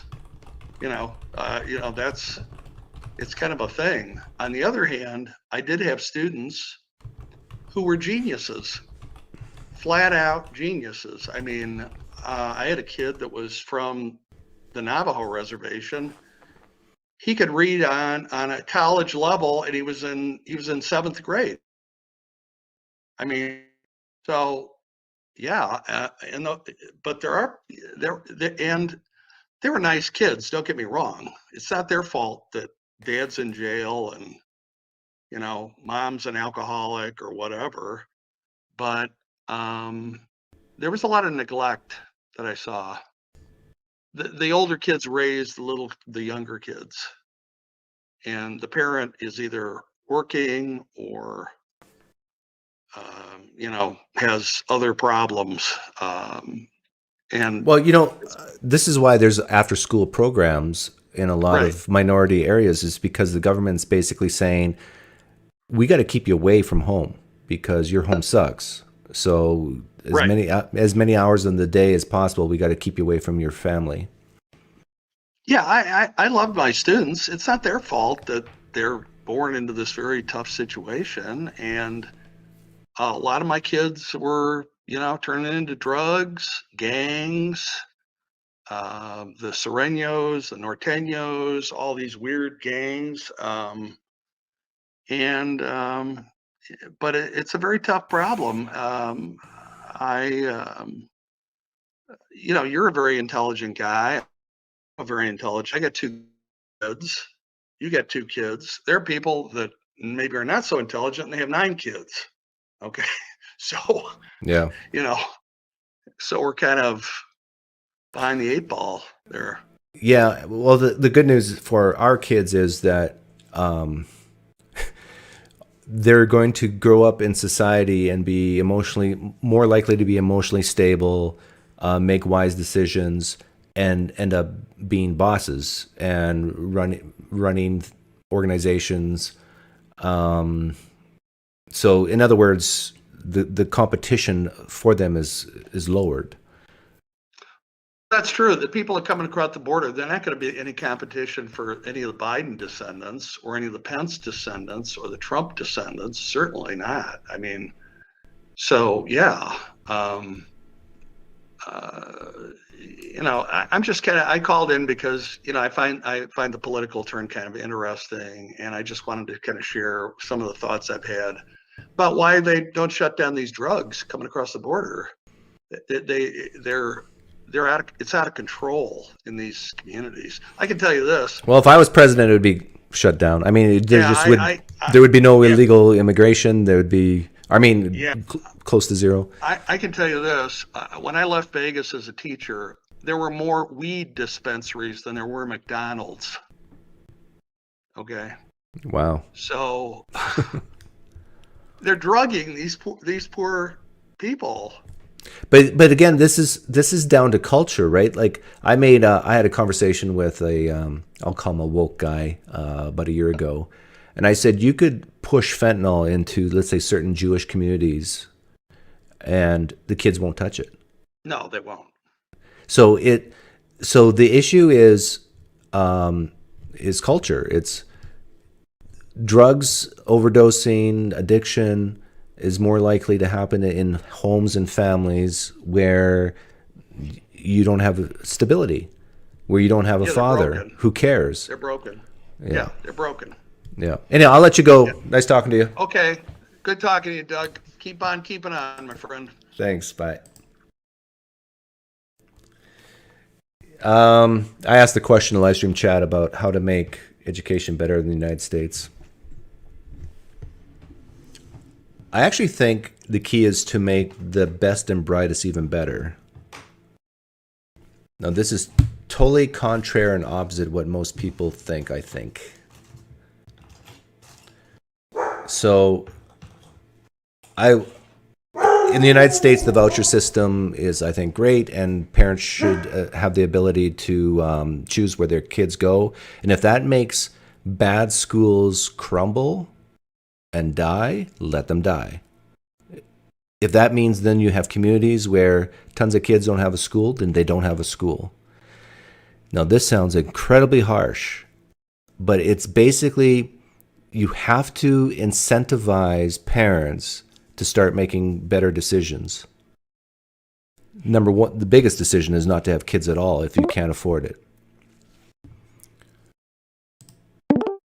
So I think the issue of classroom size is irrelevant. You give me 50 great students who come from stable homes, and I'm their teacher, they'll perform way better than kids coming from broken homes, and there's only 5 of them. Rambles, how you doing? We would have broken you as a teacher. Oh, it's you. I mean, fuck, yeah. Oh man, we were terrible. Yeah, it's me. I'm in the car.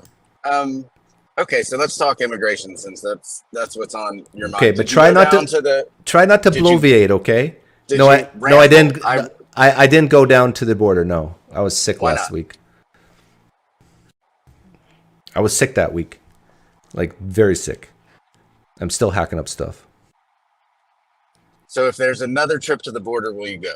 Yeah, actually, I would be very tempted to get Reed to come with his cameras and do like make a video out of it. Interview people. So you wouldn't. I guess the next question is: Do you own a weapon? Not yet. I got a dog. Not yet. Man, that's just fucking un-American of you, Doug. I know. So the point being is like you wouldn't be going to defend the border. You'd be going to question the immigrants coming in. Yeah, see with my own eyes. I went to the border years and years ago, because I was doing work with a business that was thinking of putting a new interstate through Nogales, like a toll road and other things. And it was very interesting. And so I got to look at the border fence with my own eyes and like go like off the main strip and actually look at certain areas. And it was crazy. The many parts, there was like no fence at all. You could just walk across. Yeah, they have open doors. Like, well, it's not just walk across. It's like how you get to those areas, I think, is a little No. I mean, like, you could go to a certain neighborhood in Nogales on the Sonoran side and just walk into a neighborhood on the U.S. side. Now, this was about 15. Gotcha. Yeah, this was about 15 years ago, so it's probably different now. Yeah, I'm in no misconception that it's not easy to get across the border. I mean, it's tougher from certain places, and I've had friends that have had to go back and come back.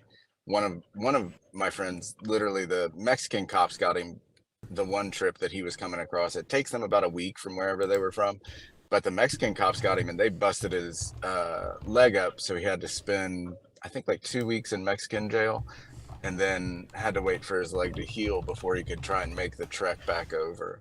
But he had wife and 3 kids in the States, and they both worked and contributed. And can I ask you questions on immigration? Yeah, go ahead. Okay, so you're in charge of the border, and you're only allowed to let in one family, not both, only one. Family A is a family of a very wealthy father who's an entrepreneur. He came from nothing but made something of himself. He has 4 kids. He has $1 million cash. He has a history of starting businesses. Okay, that's family A. Family B is a family of 4 kids.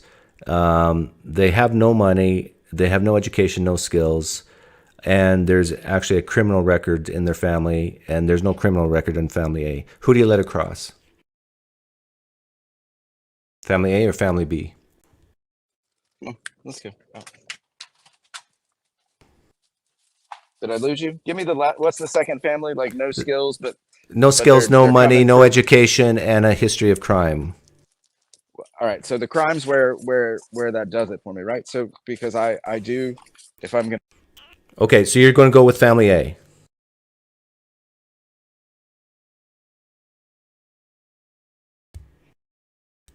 And I lost you.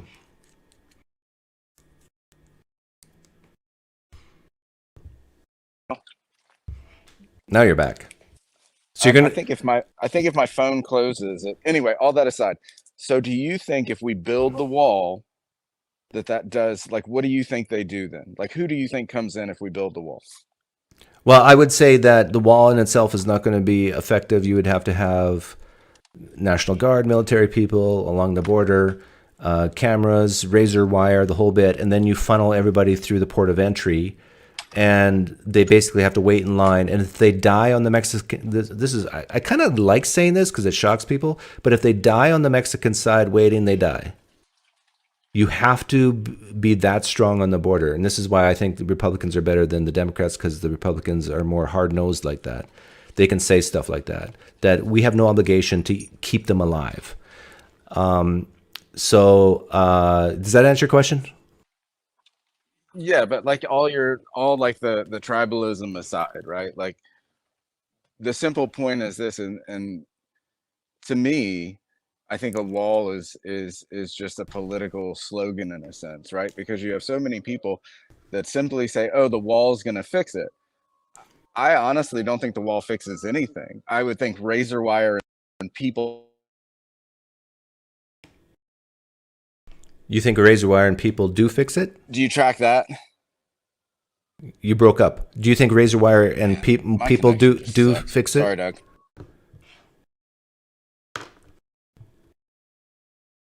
I'll let you go. Too difficult to talk that way. Someone asked me about what do you do with those kids in education system, like if schools die.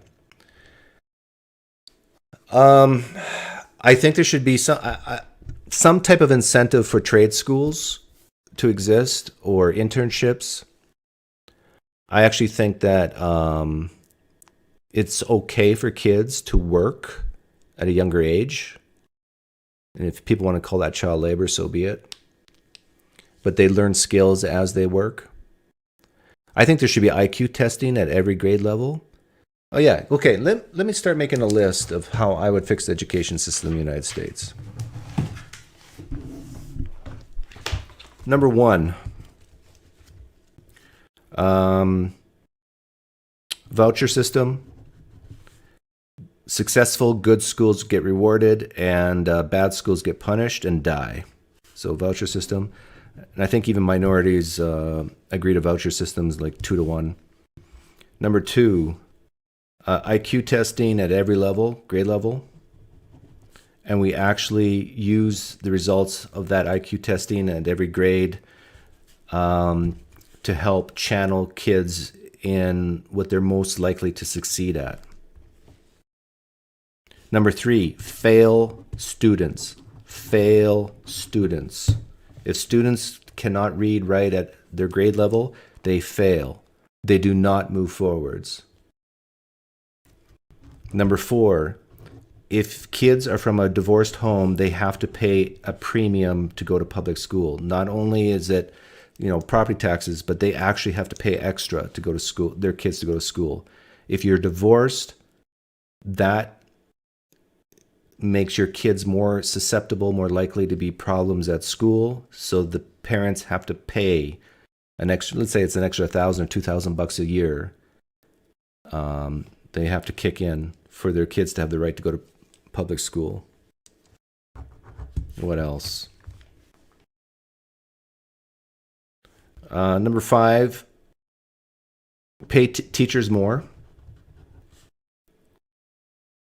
So you get better teachers in. Number 6, 50% of K through 8 teachers have to be male.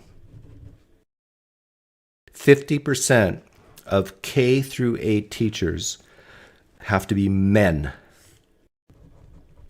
Number 7, 80% of 9 to 12 teachers have to be men. Number 8, no teaching of non-binary or trans or whatever, K through 8. Can't even be brought up.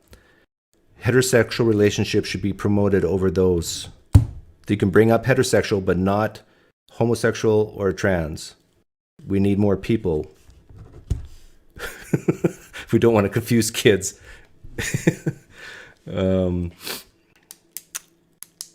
That one's really going to bother people, but I don't care. What else? How to make the education system better. Yeah, more trade schools and internships.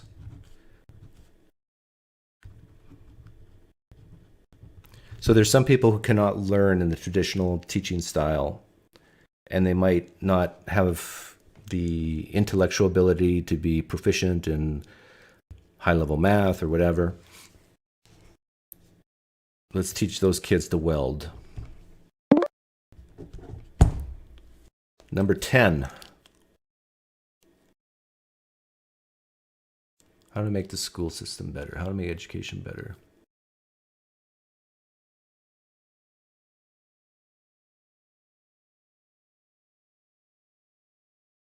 I asked my wife this question last night, actually. I said, if you were in charge, and my wife's been a teacher for over a decade, actually more than that, off and on, and she didn't know how to articulate it. And I just started rattling off. I think I got up to 15. I forget what I said last night.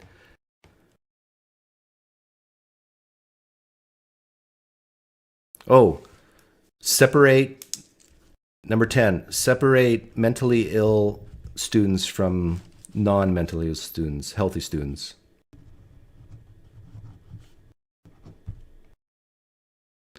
In other words, do not mix the mentally ill students with the healthy students. Give them their special help. Don't put the burden on the healthy students to help the mentally ill students. Number 11, punishments. There has to be harsh punishments for misbehaving. This is the reason why I said there should be more male teachers. Big men purposely scare students in behaving. Punishments. I'm not for corporate punishment, but there should be way easier to expel kids.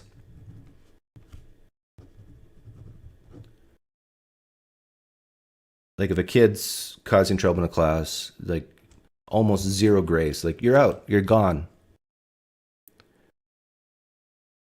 And then the parents will finally wake up okay, I got to step in here because otherwise my kid's just going to go to jail. Humans are basically like rats. If you give them pellets, they'll do the tricks you want. If you give them punishments, they will avoid things. We need to start treating humans more like rats.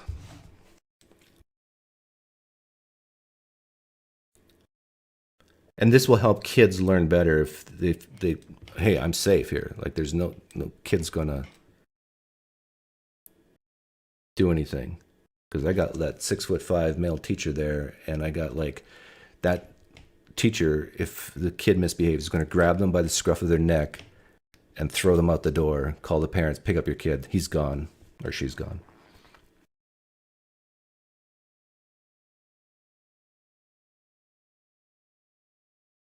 Like things like class size, I don't think it matters.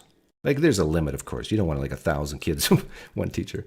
But, oh, number 12, no smartphones at school.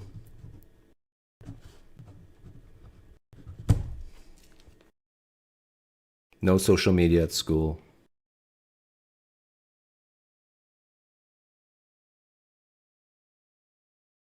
There's 12.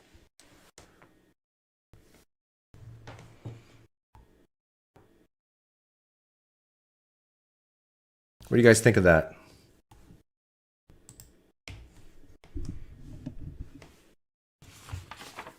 So voucher system, basically successful schools in terms of learning. How do you know a school's successful? That the kids learn. So use the voucher system. Number 2, IQ test every grade level. If the kids have high IQ, you actually move them towards like AP courses. If the lower IQ, you move them towards more trade school type stuff. Number 3, you fail students who don't perform. You fail students who are misbehaving, you expel them. Number 4, if your child comes from a divorced home or a broken home, one-parent home, you have to pay extra for your kid to go to school. Number 5, teachers get paid more. Number 6, at least half of all teachers in K through 8 have to be men. Number 7, 80% of high school teachers have to be men. So we need fewer women in teaching roles. Number 8, no teaching of non-binary or gender, all that stuff. Keep that out for K through 8. High school, you can start talking about it, I guess. Number 9, more internships, trade school systems. Number 10, don't let the mentally ill kids in with the healthy kids. Number 11, severe punishments, expel kids, give them fear that if they misbehave that something bad will happen to them. Fear is not a bad motivator. Number 12, no smartphones. I'm probably missing a whole bunch of good things.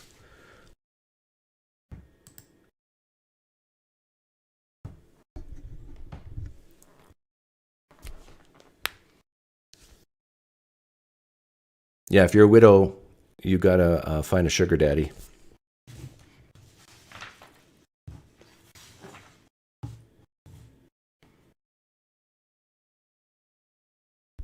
This is how you get people to hide mental conditions.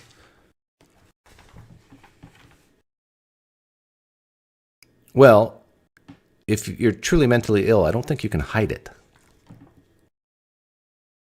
I know there's levels of mentally ill, and one could make the statement that we're all mentally ill,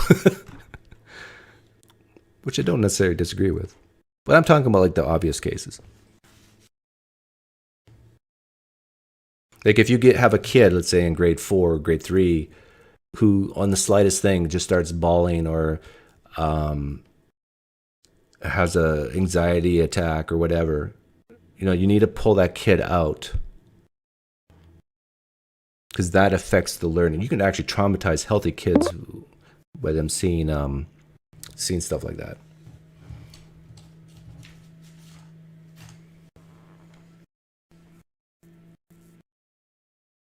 True or false? If people don't respond to incentives, punishments in a rational way, then your system would have devastating outcomes for society.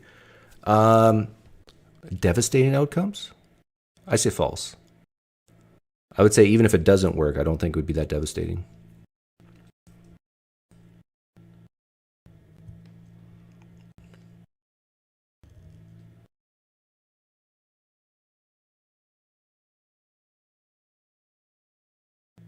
What are your thoughts on homeschooling children through adolescence?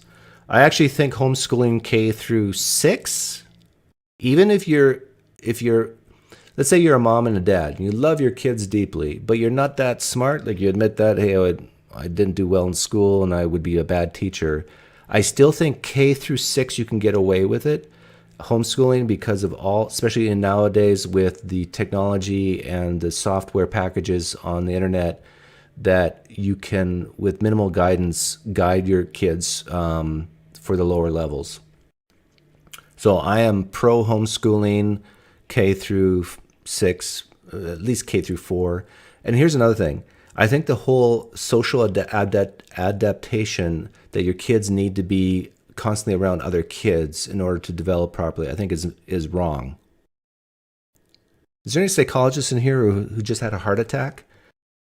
I actually think, I'm not saying it has to be 0. I'm saying that parents and adults tend to be better role models than other kids. If you want your kids to be stable, polite, well-mannered, keep them away from other kids.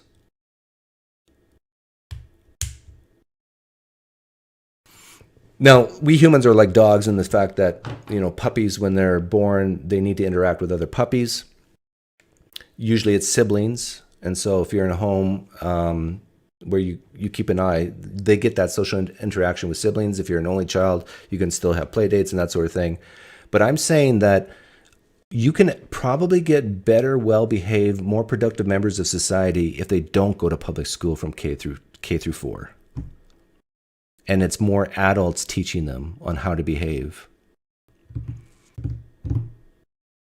Put that in your pipe and smoke it, you granola crunching, man bun wearing liberals.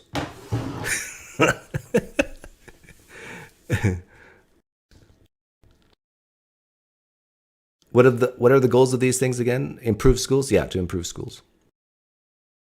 My wife and I homeschooled 2 boys, K through 12. My youngest graduated college with a bachelor's degree at 20 years old. Well, there you go. I think there's stats on homeschooling versus non-homeschooling, and I think that homeschooled kids outperform academically non-homeschool or public schools consistently. And I would also make the claim, and I'm not sure how you would back this up, but I will make this claim anyhow, that homeschool kids are way less likely to commit crimes, be more productive members of society than public school kids. They're probably going to be more emotionally stable.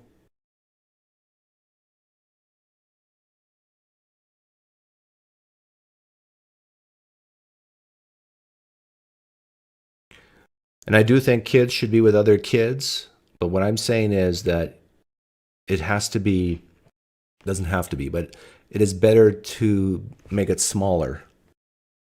Like you put a kid in with 30 other kids and just say, okay, go off to recess. Basically, all bullying would stop at that point, I would think. Except for, I guess, your siblings, you would still have bullying at home.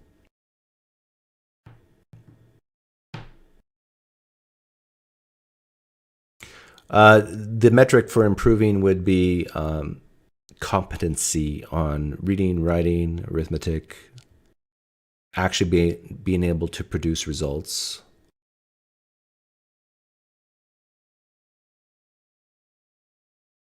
What about bringing back physical education and robust music programs? Yes, Roddy Chrome, I agree with that. I should put that on my list. Number 13 on the list on how to make education better. More physical exercise and more music. Great suggestion. There are many kids who have so much energy, young boys, for example, that if you get them, like I got a German Shepherd who's still basically a puppy. Every hour, I got to work her hard. Otherwise, she starts to get into trouble. Young boys, I'm picking on boys here, but they're basically the same way. K through 4 boys, K through 6 boys, like they need to be physically exhausted so they can actually sit in a chair and listen. And music is a wonderful way to get other areas of your synapses in your brain firing. So yeah, great suggestion. Yes, today, David, I do believe the humanities, arts, and music are very important, as I just said. The smartest people I've ever known have been physicist degrees with a music minor.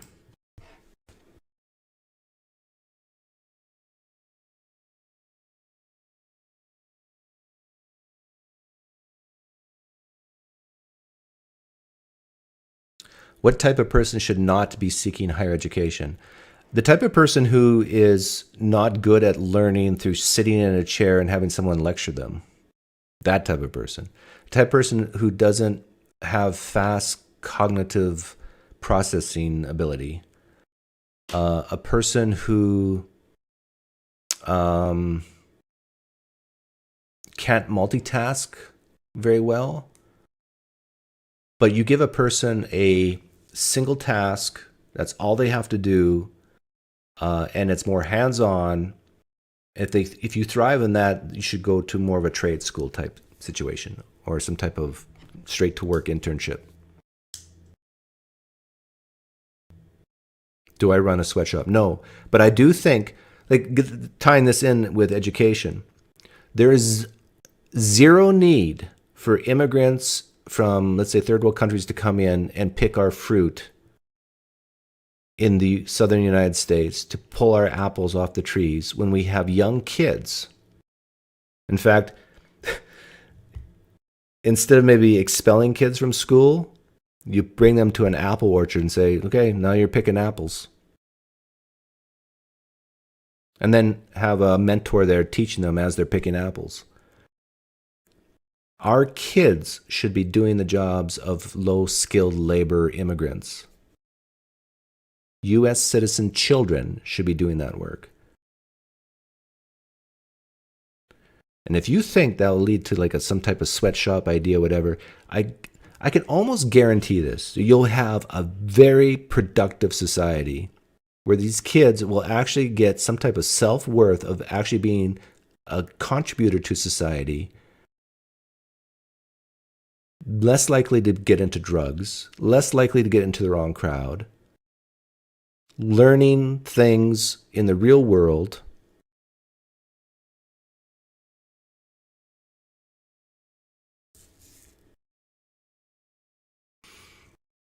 Basically, what I'm saying is some kids, I think a lot of kids, if not most kids, would do better if they were raised on a farm than in the city. You would have no inner city youth problem if you had no inner city youth. That's just science. Have you ever heard of a outer city farm youth problem?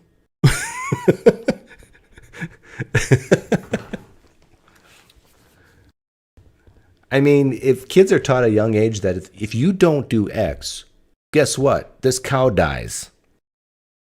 And you have to bury it with the front end loader. I mean, that's when kids really learn stuff, that I do X, I can save a life. I don't do X, this animal dies.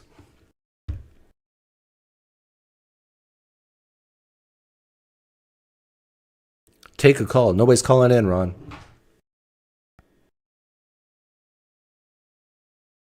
Did I play the child catcher in your school's performance of Chitty Chitty Bang Bang? No. I did play Robin Hood. And when I was in grade 3.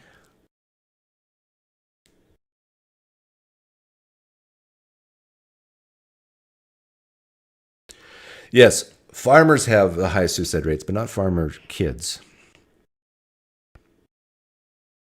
But farmers, yeah, they have it's one of the most dangerous occupations. And if you're a stupid farmer, you're going to be bankrupt or broke and constantly struggling. Even if you're a smart farmer, that sometimes happens.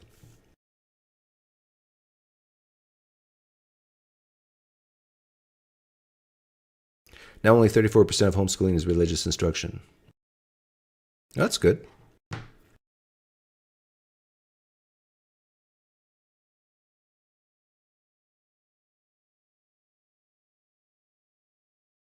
Like, I think even Christians who homeschool, the vast, vast, vast majority of the time of the homeschooling is not about religion. It isn't. Like, especially in evangelical Protestant Christian circles, the parents value the basics: reading, writing, arithmetic. If you're an atheist and you think that, oh, all they're doing is evolution, bad. No, that's not happening. It could happen. It sometimes happens, but it's not.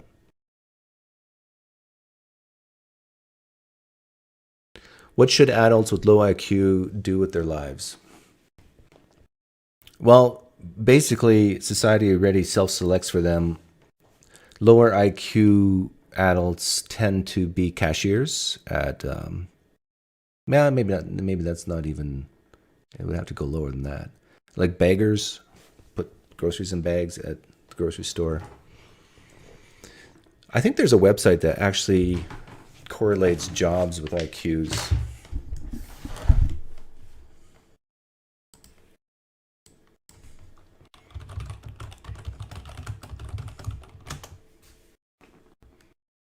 What IQ level is required for various occupations?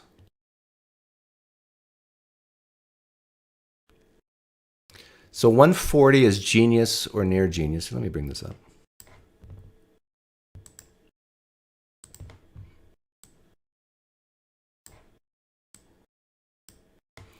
.140 is genius or near genius. Yeah, I've been tested several times. I think around, I've ranged from 130 as high as 145. So let's say 135. So I'm not quite a genius. 120, 140, very superior intelligence.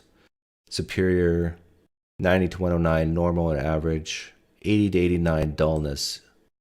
Yeah, I think that would be the kind of like the beggar at your Safeway grocery store. 70 to 79, borderline deficiency. This is basically the only jobs these people can do is maybe put candles in boxes.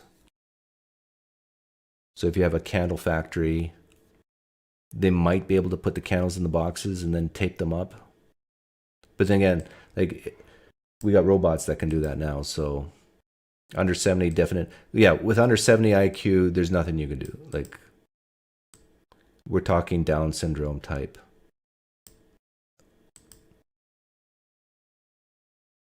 Like, I'm sure there's some things you could do, but this IQ, you're talking, PhD in physics, theoretical physics, that sort of thing. This would be like finance,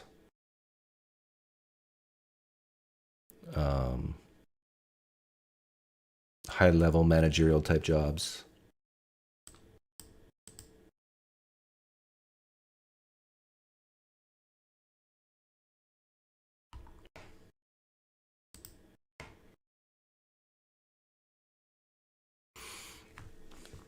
Under 70 is a congressman.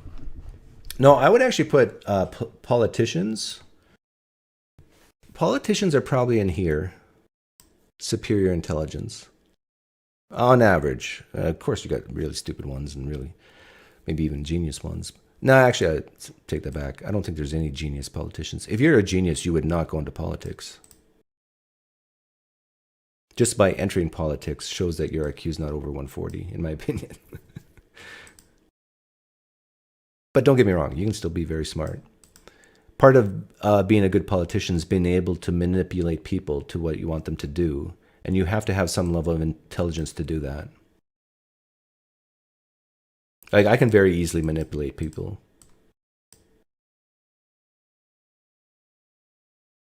Like, if I want to. I can get them to feel what I want them to feel, emote what I want them to emote. I can, but usually it's more, no, I'd say on both. I was going to say mostly on the negative side, but I can do it on the positive side too, I think. This is why I often say to people, don't let me manipulate you. Don't let me manipulate you. This is the benefit of being more dead inside. If you're more dead inside, you cannot be manipulated by someone who's more intelligent than you.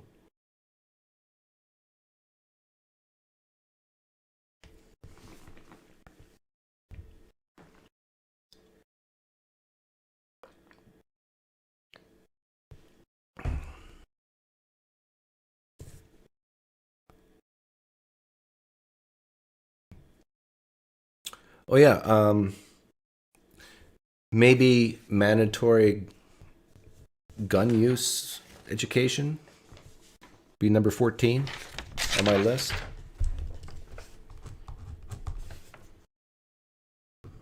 Gun education. I'll even put sex education next to gun education. And sex education should be very simple. Boys, keep pants on. Done. No matter what happens, keep your pants on. Do whatever you want after that. But boys, keep your pants on. If everybody followed that simple rule, no unwanted pregnancies. Unless you got a hole in your pants.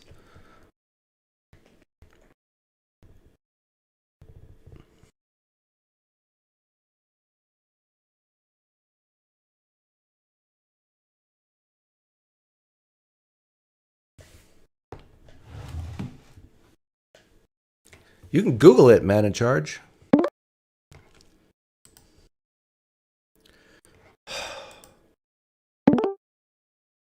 Your connection better be good.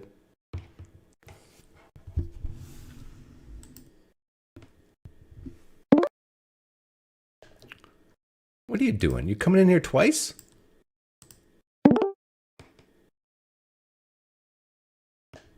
I said your connection better be good. Sorry, I'm gonna have to trigger you again. Oh, it's a different Sean. Okay. The one from last week. Yeah, I remember you. But no more climate change, okay? We've talked about that to death. So dang it. That's all you wanted to talk about, right? No, I was gonna ask you about, like, if you were Trump, let's say, and then you were elected, right? And then the climate change gets really bad, and all the scientists are telling you guys climate change is real. What do you think Trump would do to solve climate change? Nuclear reactors. Okay, I think that's not gonna be the 100% solution, though. Okay. All right, you asked me a question, I answered. So that's it. Well, you asked for Trump's. Yeah, from what I know of Trump, I think that would be the number one thing. What would be the number two that Trump would do?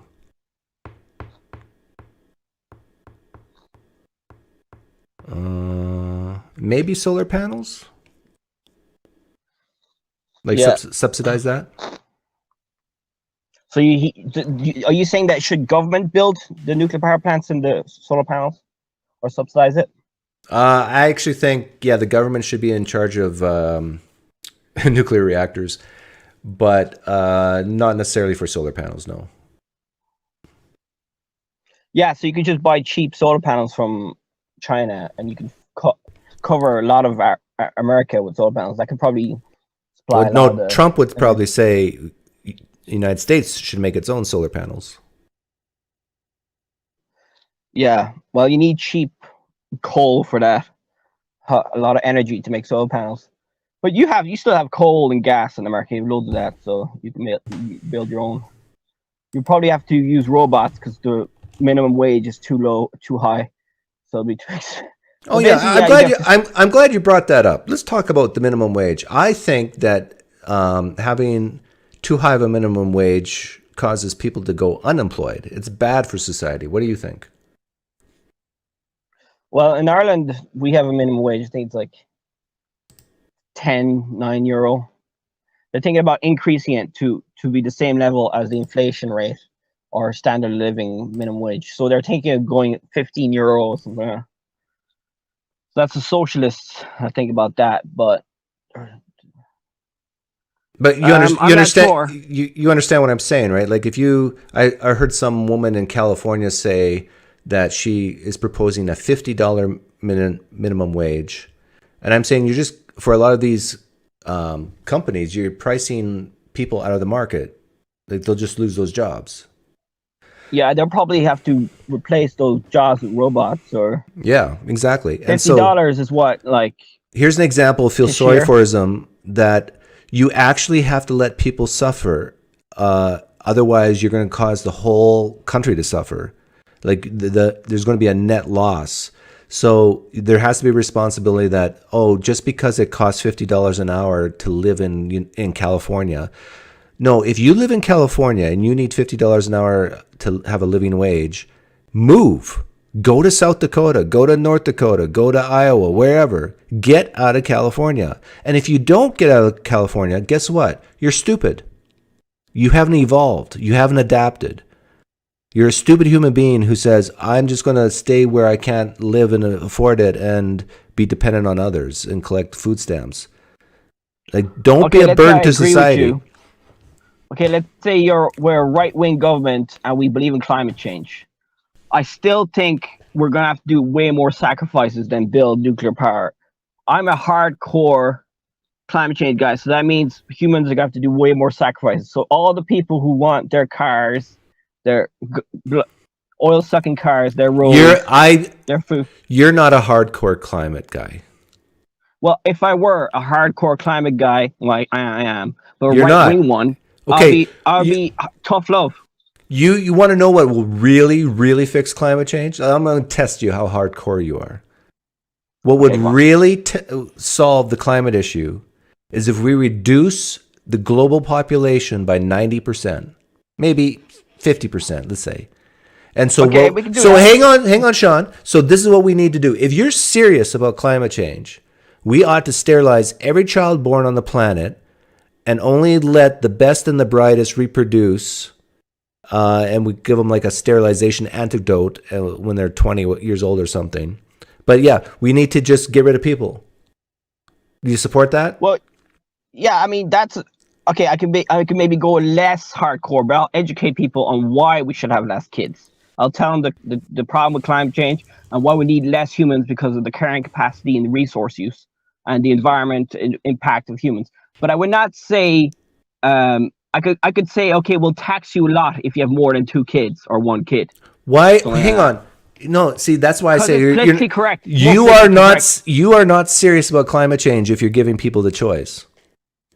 As a one world government, the one world government is the only way it's going to solve the climate change problem. And the biggest, doesn't matter what you do, solar panels, electric cars, whatever. Just the fact that you're alive, you have a carbon footprint.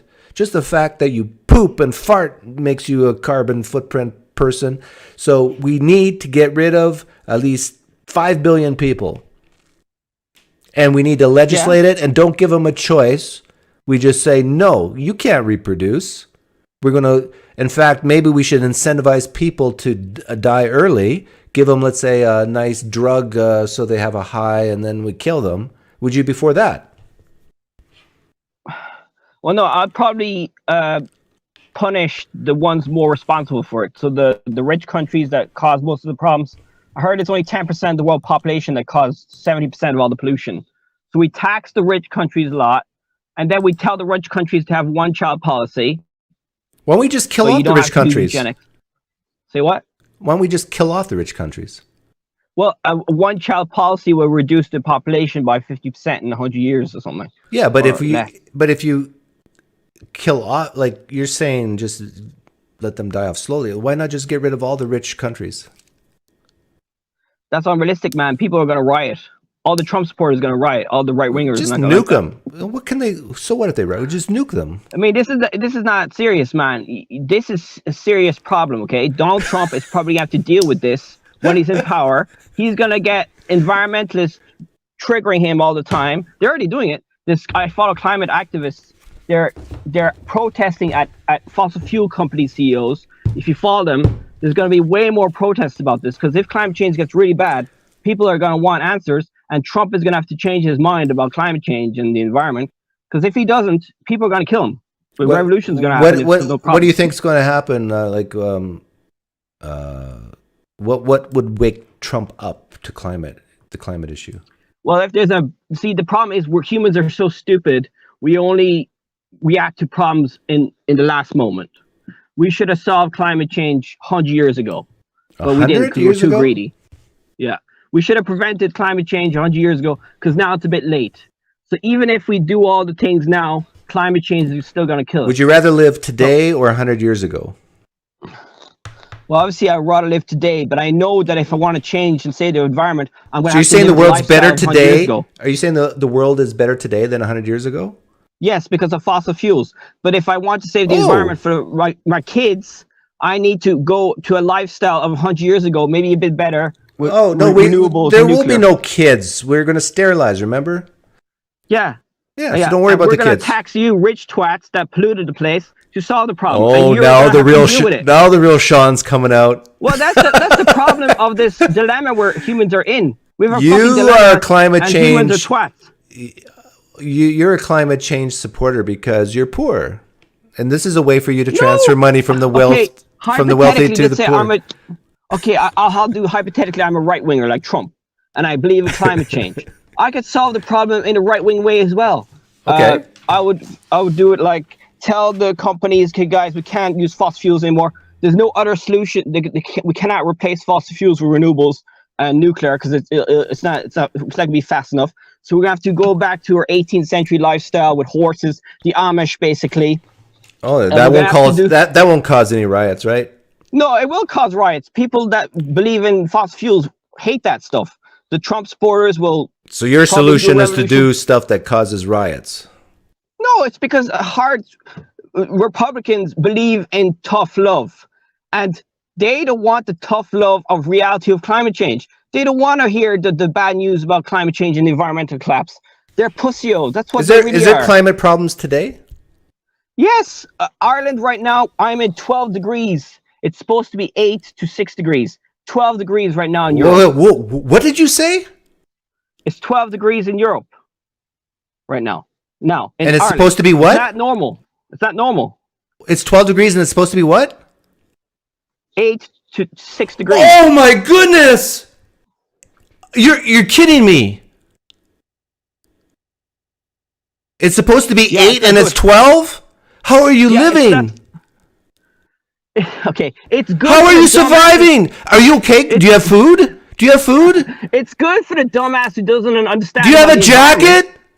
Yeah, I mean, it's because the environment is going to be so bad. It's going to be warm in the winter, so all the plants are going to start budding now. I'm a beekeeper, so I understand the environment. Sean, focus. Oh God, don't calm down because you're dumbassery.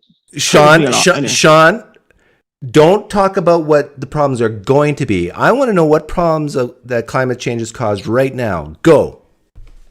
You mentioned 12 degrees and it should be 8. I mean, there's a freaking drought in Spain right now. Catalonia has only 16% of water reserves. They're probably going to have to do no more tourism in Spain right now. Hang on. There's a drought in Spain, and that's the country's suffering of drought. That's CO2's problem. Italy has lost a lot of its agriculture last summer. France are all panicking. All the farmers in Europe. So the dirty 30s in that happened in the U.S. There was a famine. There was a drought. Was that caused by climate change in the 1930s? No, it's because of dumbass farmers doing bad farming habits. Okay. So there are other explanations like dumbass farmers. There's other ways of destroying the environment other than releasing CO2. Okay, let's say climate change is not real. We would still have environmental problems other than climate change that can kill us.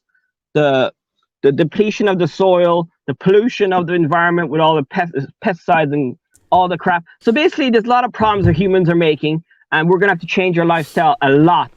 It's gonna be a radical lifestyle change to solve all these problems. And a lot of people. What's your education level?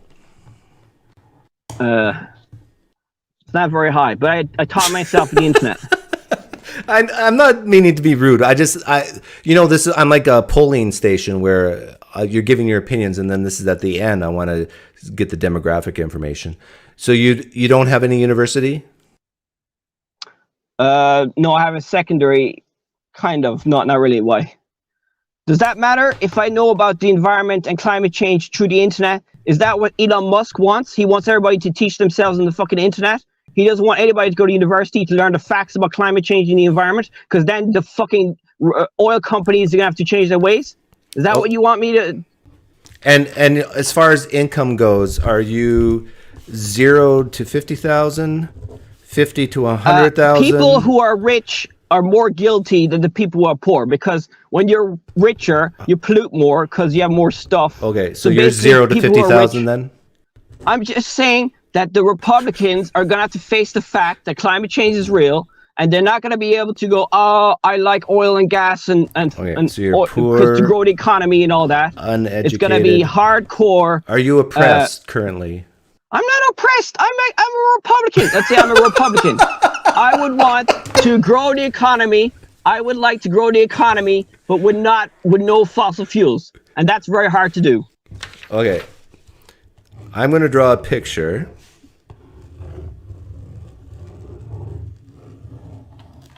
And what I want you to do is show me on the doll where climate change hurt you.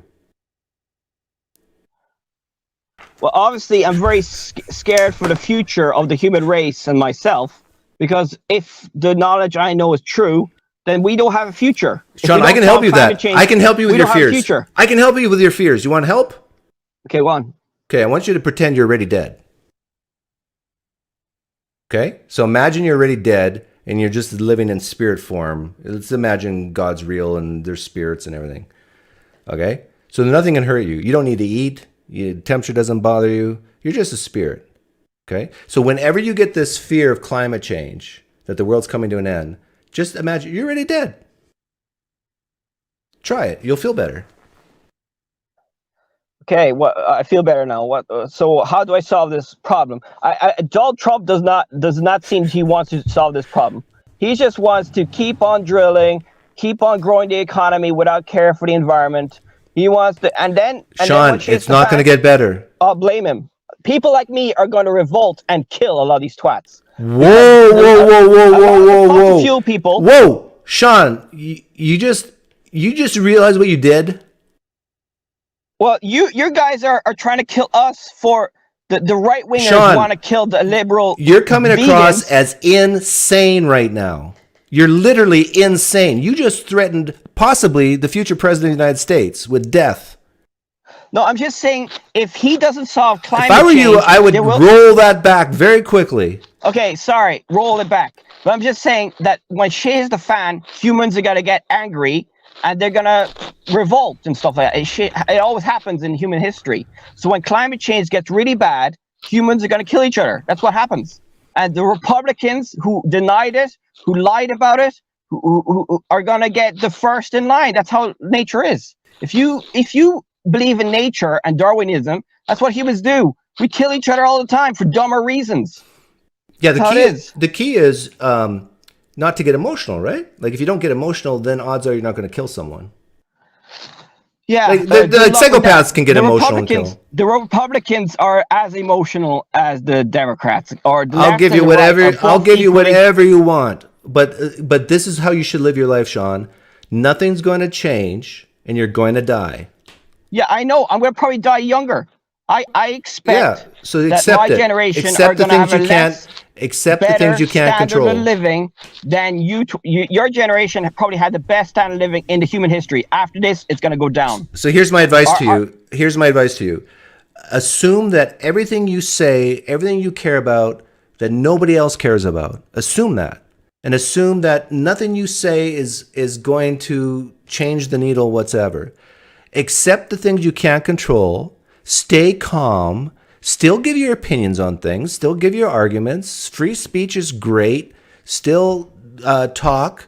But please know that odds are nothing you say is going to matter. And then learn to be okay with that. And then once you do that, you'll start to enjoy life. Okay, I'll say it calmly. I'm just saying that it's going to be very hard for people to stay calm when they're dying of starvation because of climate change, okay? They're not going to debate with a guy who doesn't believe in climate change I want to do it comedy. No, they're gonna go streaming. Okay, like Sean, Greta Thunberg. They hate them. Sean, And, do you honestly think you're going to die of starvation in your lifetime? Yes, I think in my 20 years' time, I probably will die of starvation. How old are you now? Change. How old are you now? I'm 30. You're 30. Okay, so let's say you and I talk again in 10 years and you have not died of starvation and you still have lots of food. Would you change your mind on that? Yeah, I hope I'm wrong. But from what would you be more likely to have more hope? Yes. If in 10 years you have plenty of food. From what I'm researching from the environmental stuff, it's not looking good for a lot of humans. And a lot of people are going to immigrate. Okay, I understand. But I'm talking about you personally, because how it affects you. Well, obviously, it stresses me out because I have to deal with all this bad news. You probably get stressed from all the bad news as well. No. You hide it, but deep inside, you're full of hate as well, but you're hiding it well. I'm just showing it because I'm emotional. Spanish people, the Latinas are more emotional. But you are full of hate because you don't like the lefties that have a lot of solutions that you don't like. You hide it. But I'd say if you're in power, I'm full of hate. You would be as bad as frickin' I don't know. You would probably want to solve climate change at all. That's just how much hate you have for humans. If you really wanted, deep down, you probably don't want to solve climate change, do you? I don't think climate change, the negative effects. Solvable. No. Well, I could go that route. You're a doomer. No. I'm the opposite of a doomer. I basically don't think that all these negative projections or predictions you're making are going to happen. That's because you haven't studied good enough. You have to study the science more. I have a lack of knowledge. I've been studying this before you were born. It. Yeah, but I've been studying this before you were born, Sean. Okay, I read an article there yesterday that the Atlantic AMOC, the hot water that goes to the north that heats up Europe, is going to slow down in the next 100 years, and it's probably going to cause the weather in Europe to get colder. So it's probably going to force a lot of Europeans to immigrate because it's going to get bad. Because the AMOC, the jet stream, or the Gulf Stream, is slowing down because of all the cold ice water in the Greenland is melting, and it's slowing down the water circulation in the Atlantic. If you could make, let's say, heart disease and cancer go away, or climate change solve that, which would you choose? Climate change, because climate change is probably going to be a bigger problem than heart disease and cancer. Okay, excellent. I can probably solve them all. Okay, I can probably solve heart disease and cancer with the solutions to climate change. Who do you think dies more currently in the United States, or even around the whole world? Do more people die from cancer and heart disease or climate change currently? Well, now it's more heart disease because, yes, it's true. I'm just saying that in the future, it'll be more about climate change. Okay. When you say future, do you say 1 year, 5 years, 10 years, 20? I'm not sure. I think it's the next 50 years. Things are going to get really bad. If the crops fail. Okay. So really what you're saying, in 50 years, there'll be more people dying from climate change than cancer or heart disease? Yeah, probably. Okay. Now, if you that would put you at 80 years old. If that would put me at 120 years old. If we both lived that long, and we have this conversation, will you admit you're wrong if more people are still dying from cancer and heart disease than climate change in 50 years? Sure. Okay. Sure. Would you be willing to drop that down to like 10 years? Okay, 10 years, I'd still think people are probably going to die more of heart disease and cancer. But I still think there's going to be, I could be wrong, but from what I'm researching, it's looking pretty bad, the global climate now. You have to research the climate, man. It's fascinating and horrifying at the same time. Go to the scientists that talk about this stuff. Do you have a job? Panicking. Yes, I do, yeah. May I ask what you do for work? Beekeeping and construction. Beekeeping? Oh, that's great. I love know about the environment and the consequences of the environment to the bees, and I care a lot about ecology and all that. Yeah, I worked at an apiary for a couple of days, and I got stung like 15 times in a row. That hurt. Yeah.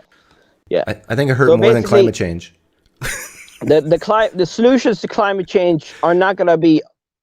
A lot of people are not going to like it. It's going to be a lot of sacrifices. But conservatives and religious people like sacrifice. They like hardship, hard times make tough men or something like that. But they just don't want to change because they know they don't want to sacrifice fossil fuels and their pleasure. I understand, because nobody wants to sacrifice their good lifestyle. Nobody wants to stop flying, stop driving their gas-guzzling trucks and all that. So basically, we have to go back to the 18th century with a bit of renewables and nuclear. That's the only way I think could happen. Yeah, well, I'm with you. I'm with you with the nuclear thing. So, well, Sean, I honestly hope you can figure out a way to manage your emotions on this.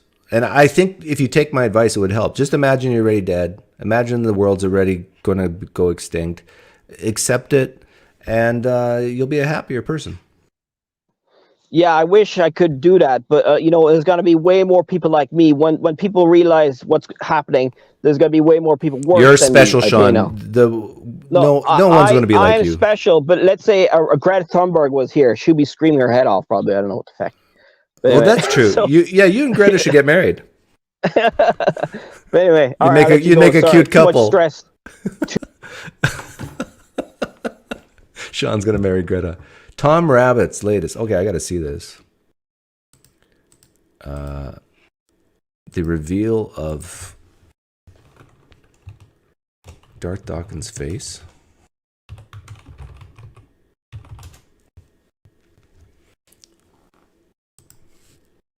Hey, Tom Rabbit! And you're accurate. Tomorrow, I should be able to have live guests. Where is it? Yeah, I realize. I saw double. Can you hear me double? Yeah. Oh.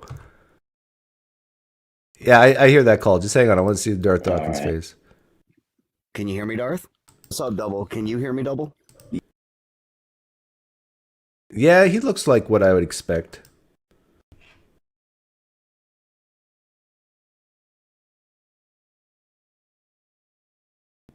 What happened to his head? I don't know. So that was an accident. There you go.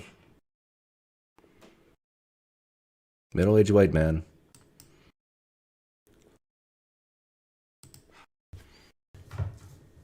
MacGruber. Oh my.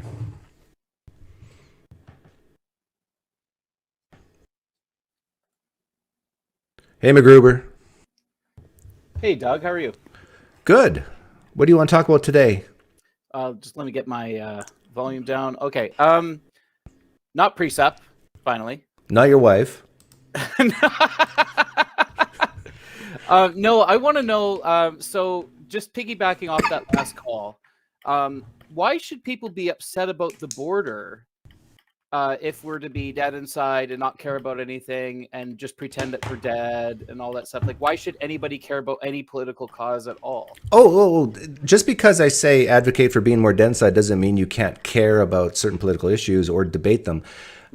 It's when you're debating issues and you're trying to figure out what's true, what's factual, then you should strive to be more dead inside, because that's how you can actually figure out what's true better, in my opinion. But when it comes to action, I think it's like Sean, with the guy who was just called in. Right. If it comes down to enacting certain climate change policies, Sean's your guy. Like he's going to fight to the death. I mean, he's so passionate. Maybe literally. Yeah, literally. Yeah. But for me, I care about immigration because I do think that if you bring in weak people into a country, it makes the country weaker. And those clamoring to get in are weaker. We don't know because, well, we know at least some of them. For example, the criminals. I showed a video of what's happening in New York, and a Venezuelan kid shot a tourist in the leg. Like that makes the country weaker when you let in criminals like that. Well, sure, okay. So I just wanted to know, like, I just wanted you to kind of clear up, so we can care about things. Of course. It's the imagine you're dead, as in, like, figuring out what until we figure out what the truth is, and then. Like, what do you care the most about in life? What would you say? Like for Jesus. me, it's my kids, and my wife. You said Jesus. You're right. Okay, so let's say for me, it's my wife and kids. But let's say you wanted to change my mind on that because you secretly found out that my wife had an affair on me, or that my kids murdered someone, or whatever. And so the only way you could convince me of that is if you said, Doug, I need you to be dead inside. I need you not to care about your wife or kids right now because I got some really bad news for you. And here's the evidence, but you're not going to see this evidence clearly unless you like, that's how you would have to go about it. Because so often people, like mothers, especially with their sons, it's like, my son would never commit that could crime. never do anything. Yeah, my kid wouldn't do that. Exactly. And then yet the evidence is overwhelming, right? So with you and Jesus, I would say the same thing. Don't care about Jesus for like a few minutes, and then ask yourself what's more likely, that a man rose from the dead, or people write stories. Well, I can't do that because then I couldn't have any reference for intelligibility. And then here we go again. Anyway, thanks a lot, Doug, for clearing that up, and enjoy the rest of your day. Okay, see you, my Gruber. Right. Take care.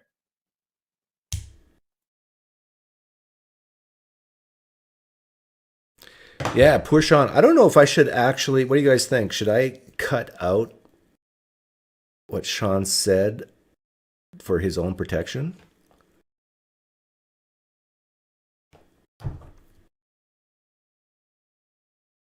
Like, he could seriously get in trouble. I might do that. What is... We'll have to find that. I might have to cut that out. I like you, Sean. I might have to protect you. Although, did I commit a crime by cutting it out?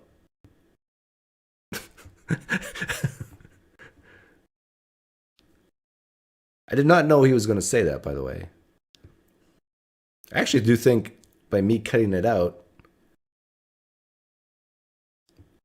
I could get in trouble. If someone makes a threat and then I hide that threat. Yeah, you're right, Bucko. Nobody listens to this. Yeah, JR, I think he did. By the way, I got to say this.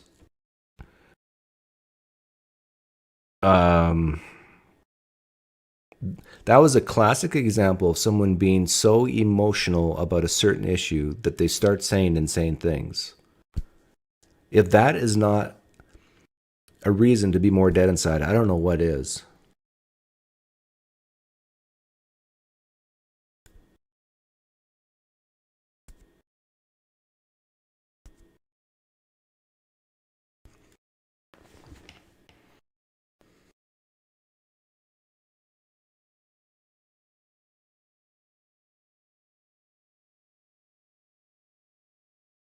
And this is where people disagree with me, but I actually do think people on the far left are more likely to make that type of mistake than someone on the far right.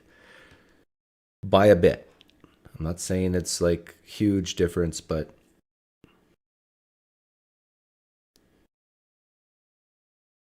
yeah, I know you're sorry, Sean. Good thing I got a small channel and nobody listens to it.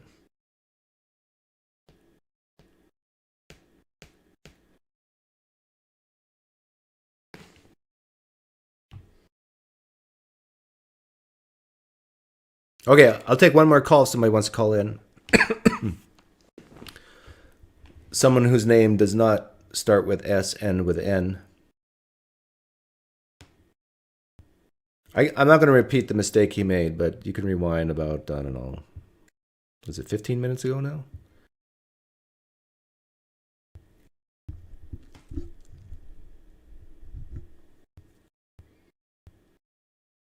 Sean, I did my college, what class was that? Freshman year of college, 1989, 1990, I forget what year it was, on climate change. Back then they called it global warming.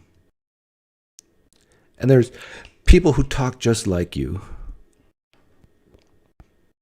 in my class, predictions, doomsday predictions. If we don't do X, Y, and Z, then by the year 2015, this will happen. By the year 2000, this will happen. None of it happened. At least not the negative effects of what they thought climate change would cause didn't happen. Did the climate warm up? Yes. But so what? Oh, certain ecosystems die off? Yes. But new ecosystems emerge? Yes. Will certain coastal areas go underwater? Yes. Can people move? Yes. Will certain land areas be in drought? Yes. Will others flourish? Yes. I am convinced that most people where climate change is a big issue to them, the real issue is a shift away from capitalism to socialism. Not all people, but I think for most people, it is a way to transfer wealth. You said to yourself, Sean, that it's the rich companies that are rich countries that are doing most of the climate change or CO2 pollutants or whatever. They're the ones to blame. Therefore, they're the ones who should be responsible for the money, the cost.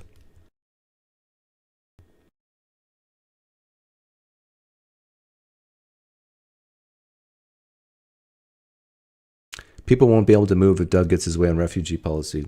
Well, they can move within the United States.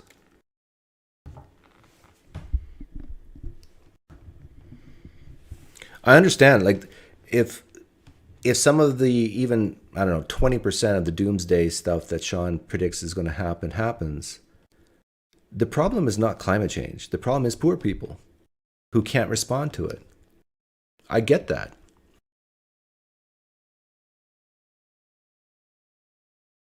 Rich nations with technology, the ability to build barriers, the ability to put stilts on things, the ability to adapt with agriculture, with fertilizers, with irrigation.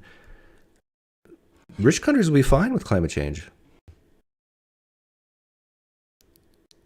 Even I know people on the left hate to hear this, but even if the temperature, the average annual temperature where I live in the desert, if the average annual temperature went up 10 degrees, literally, physically, I would be okay.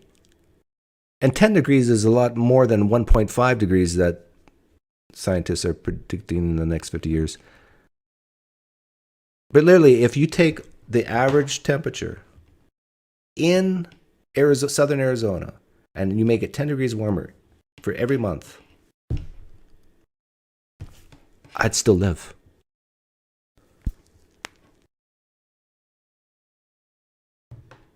Now, it might be more expensive for air conditioning, more expensive for food because you'd have to ship it in from other areas. Although southern Arizona doesn't produce a lot of food, so it'd be shipped in from different areas anyhow.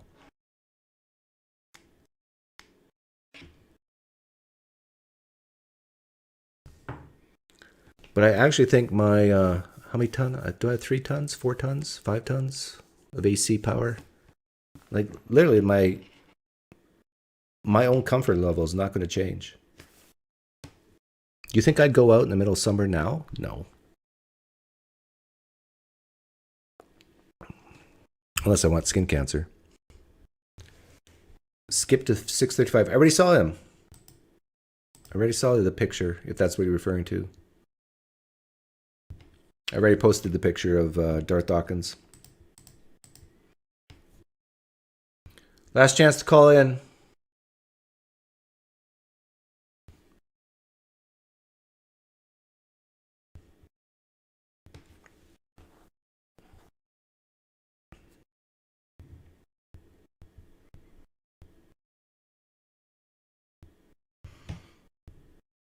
At some point, you have to realize that people have agency and they can make their own choices. So if you make the choice to live on a coastal region and you truly believe climate change is going to raise sea levels to the point where that will be flooded and you choose to live there, that's on you. That's on you. If you're a farmer and you are predicting that climate change will cause crops to change, and you continue to farm the same crops, and then you find yourself going bankrupt, guess what? That's on you. Be smarter. Move. Be smarter. Adapt. Be smarter. Evolve. Change. Don't cry, oh, you evil rich countries, you need to give me money. Assume you'll get zero help and you take care of yourself. Oh, that's a foreign concept, taking care of yourself.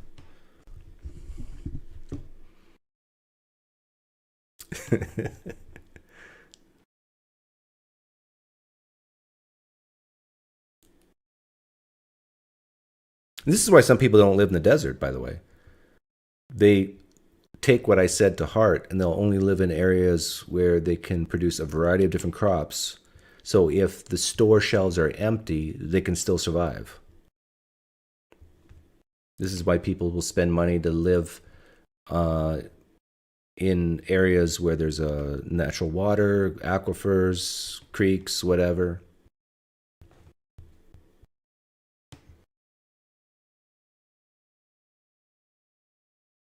Imagine if you live in the U.S., imagine the U.S. government does not exist.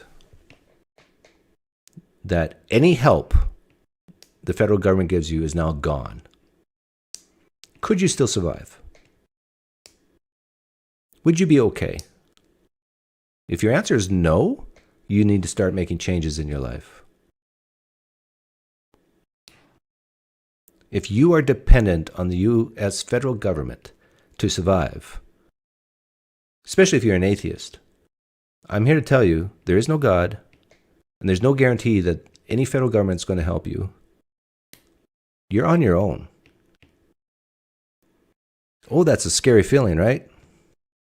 But use that fear to motivate you to be independent, stronger, grow. You're my last call, Rick. Yes. Yeah. I can hear you. I am hearing both you and something else. What am I doing wrong?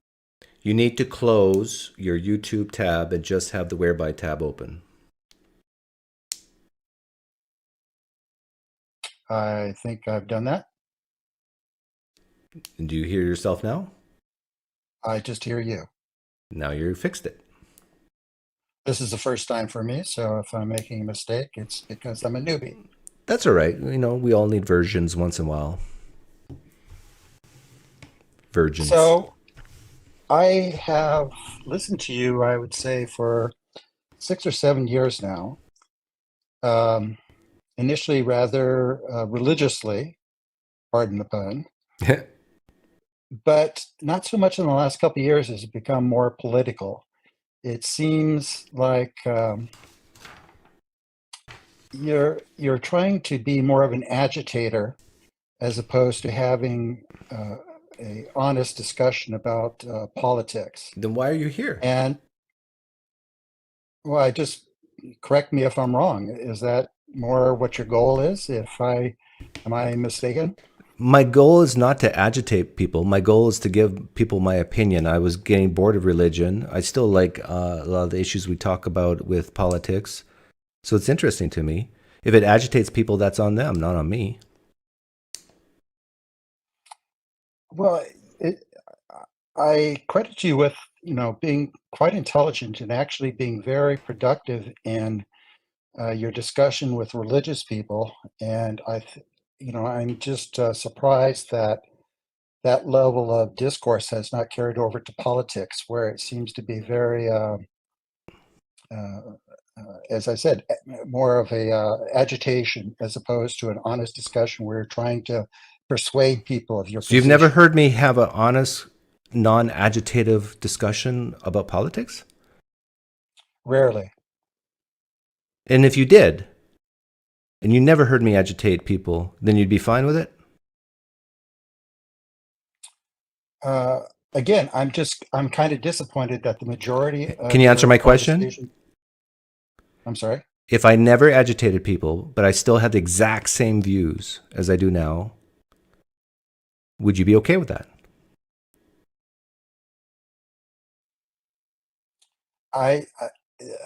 That question to me, I'm not fully understanding what you're asking. Could you? Is the main problem you have with me is that I agitate people? Oh no, not at all. Because I think your religious discussions is basically agitation in a certain degree as well. If I was religious, I would probably be fair to agitate. So you're okay with me agitating Christians, but not people who lean left? No, I know you're trying to categorize it that way. No, I think there is a... You said it yourself. No. You just said you're okay with me agitating religious people. Yes? True or false? At times. There's different degrees of agitation. And to me, you're trying to provoke more in the discussion when it comes to politics. I don't see you doing that really in your typical discussion with religious hang on. people. I think. Please let me finish. No. I've let you talk for 10, 15 seconds at a time. This is the way I'm treating you. So you're saying I agitate people more about politics than I do with religion. I'm saying your discussion on politics is very unsophisticated and seems to be more instead of a reasonable discussion, we're trying to convince someone. Rick, I heard you. You said that my conversations about politics tend to be less sophisticated. Do you think that when I ask a Christian, poof or drown, they view that as sophisticated? Well, there are certain aspects of your religious conversation that are more provocative. Do you think poof or drown is a sophisticated question? I think it's not particularly no, but I do think on average, now let's go by averages. Let's not go by, you can always make try to make your point by saying your extreme thing that you might have done in a religious conversation. But on average, the level of discourse when it comes to religious conversation, I think, was much more sensitive to the other person, much more sophisticated in your arguments compared to the average of what your conversation is concerning politics. Okay, I disagree. Well, you'd be wrong then, wouldn't you? Oh.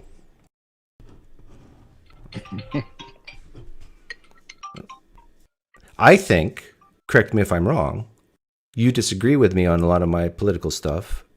And I think the reason why you see me as being more agitative, more combative, and less sophisticated is because you don't agree with my opinions. But you happen to agree with my opinions on Christianity. So when you see me be agitative and less sophisticated there, like with poof or drown, then you give me a pass. I am the same guy when it comes to how I deal with religious interviews as I am with political interviews. You have seen me agitate Christians, and you have seen me agitate people on the left. You have also seen me have fruitful conversations and thoughtful conversations with Christians, and you've seen me have fruitful and thoughtful conversations with people on the left, if you've watched a lot of my stuff. There's a guy named my favorite liberal friend, whatever he goes by. He comes on often. We have great conversations. The reason why you're saying this is because it irks you that someone that you thought you respected as some type of intellect when it comes to religion, named PineCreek, is also all of a sudden politically diametrically opposed to what you believe. And so therefore, you just said, you're wrong. This happens to me all the time. From both sides. That's possible. Okay, you went on for a minute. Let me respond. Okay. That's certainly possible that I might be biased and that I am interpreting it because I disagree with you politics, but not completely. There's certain areas of politics that I'm in line with you. Like what? I'm curious.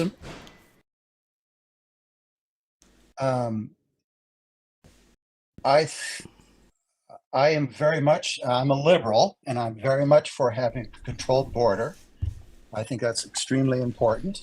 And I think it's been out of control for 4 decades in particular. Okay, so you agree with me with the border issue. What else do you agree with me on? I think the woke is just gone completely nuts, and I think that is a serious concern. And so I would agree with a lot of your assessment of woke culture. So what do you disagree with me on politically then?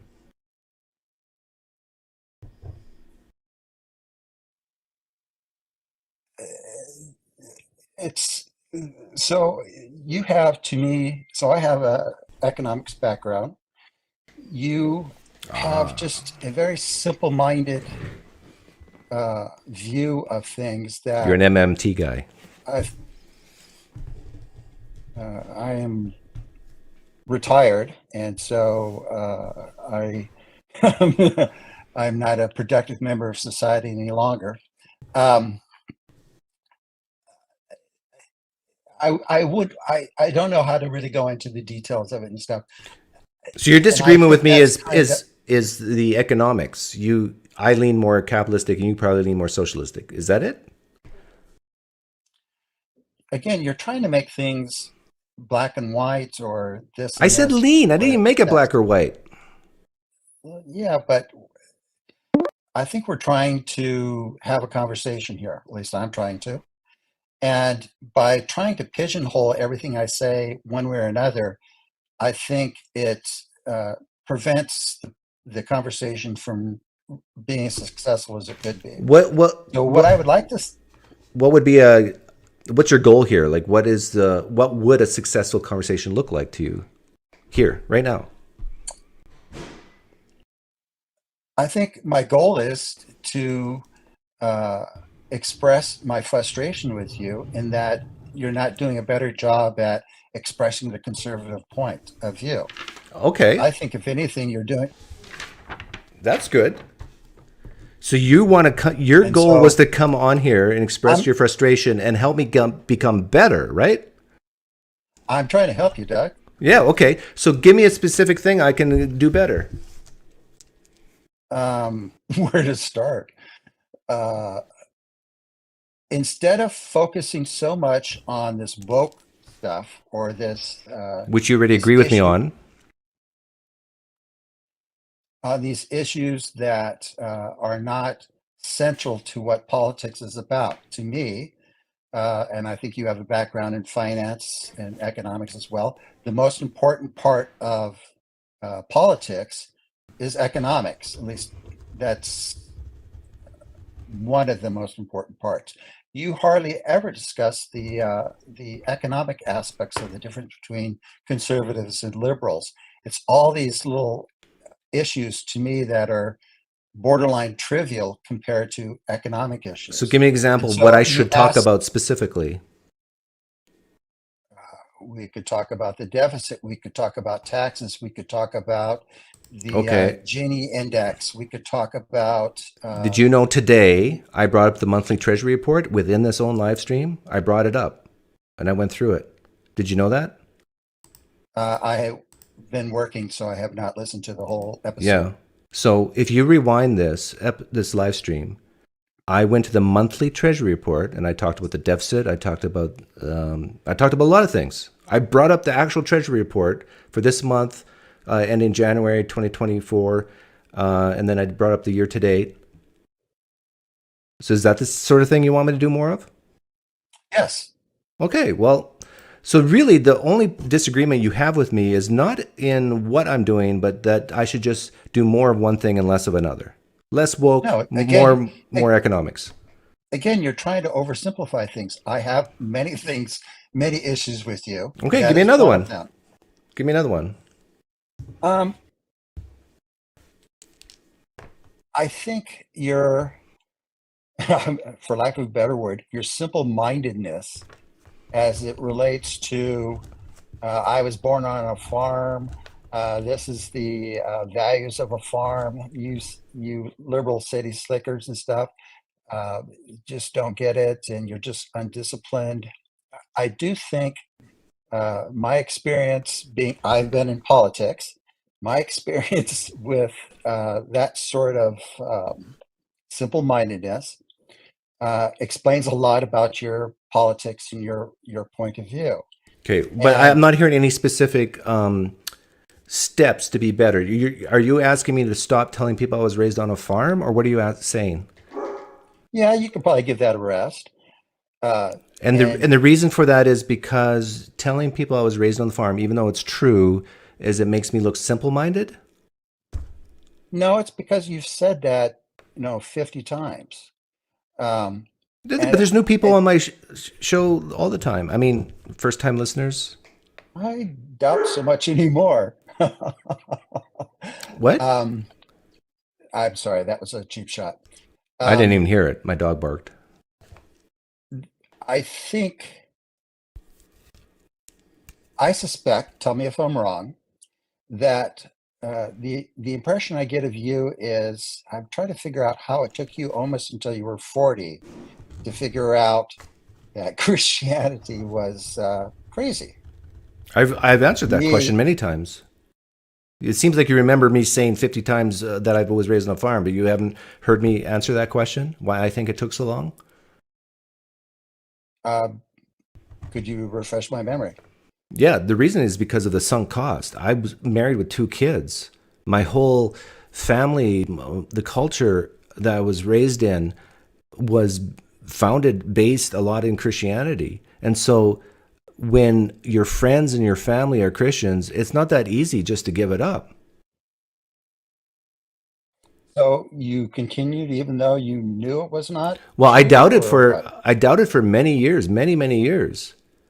But you know how your brain protects yourself, that if there's other things that you value, there's a cognitive dissonance in your brain and you kind of like put walls around certain areas of your life and the way you think to protect yourself. I see this happen with Christians today many times, and I understand it. Like, my wife cried for half a year after I left Christianity. Like, she literally wept and wept and wept. Like, this is not an easy thing to do, Rick. And I saw that coming. I knew it was coming. So I can't believe it took you to age 40 to leave Christianity. Well, I was probably already out by 35, but I didn't really call myself an atheist to age 40. But, I mean, when you got real relationships and how do you raise 2 kids? My kids were young. Like, thinking about all the things. Is my wife going to divorce me? You just can't. Now, you accuse me of being simple-minded, right? What? I wrote it down, for goodness sakes. The things you're saying. I'm not accusing you of. Well, I guess it could be interpreted that way. No, when you asked that question of me, Doug, about why did it take you to age 40 to leave Christianity, that's such a simple-minded question. If you don't know the answer to that, I think you're simple-minded. That if you couldn't have predicted the answer I just gave about sunk cost and family and kids and how to raise them and all the consequences and issues to consider, if you can't reflect upon that in your own thick skull, I think you're simple-minded. Well, that's possible. I don't have, I was only half-heartedly raised as a Christian initially. And it was. You don't know my lived experience. You can't relate to me. I guess what I'm saying is that I consider you a rather intelligent individual. And to me, it does not take let me give you a little background on me. So I was raised in Lutheran, and my parents weren't particularly religious. My mom was. And I went to a summer camp, a Christian summer camp one summer. And it was when I was 11. And that basically, I had an opportunity to be around hundreds of other Christians like I'd never been before, not with my parents around. And I was able to ask questions. And at 11, I figured it out. I thought, this is nuts. How can adults believe this stuff? And so knowing someone that is as intelligent as you are, and I understand, well, I somewhat understand, the situation you're in and why you want to not think too hard about this because of the consequences if it wasn't not true, if it was false. But it still surprises me that your critique of me is actually a critique of 2 billion people on the planet almost. I mean, you're basically saying I can't believe that there's any Christians beyond age 8. I have much higher regard for you because I think you're much more intelligent than 95%. Okay, so now you've just denigrated the vast majority of Christians. Not only should they have grown out of it at age 8, the reason why they didn't is because they're stupid. No, Rick, I mean, you're digging yourself such a big hole here. Pause a second. To me, it's not so much stupid, is that if you have a failure in just basic logic, is that stupid? Goodness. It's just so nonsensical, the concept of this whole Christian mythology, that if you cannot see through it. I can't believe I have to defend the theist here. I'm sorry? I can't believe I have to defend the theist here. Like, they could say the exact same thing back on you. Like, Rick, if you had any concept of logic, you would not be an atheist. I mean, the fine-tuning argument, the cosmological argument. I mean, what is wrong with you, Rick? If you had a half a brain, you would realize that God exists. This is how they talk back. I say that, but... And you can say the opposite. You can say that, but it doesn't mean anything. Rick, you can say that if you just had logic, you would understand Christianity is false. So then, you can say that. Like, you have to understand there's smart people who are theists and there's smart people who are atheists. There's people who actually understand logic better than both of us combined, who are theists and who are atheists. So the real question is, why are people theists, some people theists, and why some people are atheists? And there's a multitude of reasons and factors involved in that. And part of it's culture and family and values and personal experiences. And the list goes on. So for you to just pigeonhole and box people into this simple-minded idea, it's either you understand logic or you don't. I mean, it's just obvious that Christianity is false. Now who's being the simple-minded one? Well, I think you're not... I wish you had more nuance, Rick. I don't think you're representing my what I'm saying accurately, and I think you're trying, again, to pigeonhole what I say so it's easy for you to argue against. I got to get back to work. Yeah, I think you should too. I enjoyed this conversation. I thought you were retired. I enjoyed this. I am working on the Casa. I'm in Tucson as well. You're in where? Enjoying the Tucson. Oh. And do I know you? No. Okay. I'm not in your circle. I'm in a different circle of more nuanced, detailed-oriented, sophisticated cadre of esoteric friends. I wish. I could always use more of those. No, I'm more in the hiking and cycling, and I think you're more in the golf set, so we don't really interface with each other. How old are you? But, you still hike and bicycle? You sound like you're older than me. That's the reason. Yeah, I'm 64. That's the reason I came down here initially as a snowbird. I spent my time between Colorado and here. So I'm a Boulder liberal, by the way. And just recently retired 6 months ago. And so I need to get back to work. But anyway, I appreciate the conversation. Yeah, be careful when you bicycle in Tucson. I mean, if you make sure you're on a path and away from the cars, they'll kill you. I mostly mountain bike. Okay, that's better. Yeah, it's better to get hit by a cactus than a vehicle. Okay, see you, Rick. McGruber, that was my last call, and I already talked to you. But, I mean, I said earlier that I get triggered by stupid people. I wouldn't say Rick's stupid, but he did trigger me a little bit. It's like this accusation about your conversations with Christians, they don't agitate. And then when he said I'm more of an agitation now than with the theists, with the Christians, I think he caught himself, and he was starting to think back all the times I agitated them as well. So then he kind of pulled back on that. And then but you're less sophisticated with politics than you are with the religion. And then when I mentioned poof or drown, I mean, I'm the same guy. I sometimes go deep. I sometimes go shallow. I sometimes agitate. I sometimes don't. I mean, the main issue is that he's heard me say things that he, in his opinion, he thinks is wrong. And if he hears me say it, well, that means there's something missing. It's a lack of knowledge. It's his reasoning. It's a blind spot. People need to learn that you can actually agree on the facts and on the evidence 100% and still come to different conclusions based on values and other things.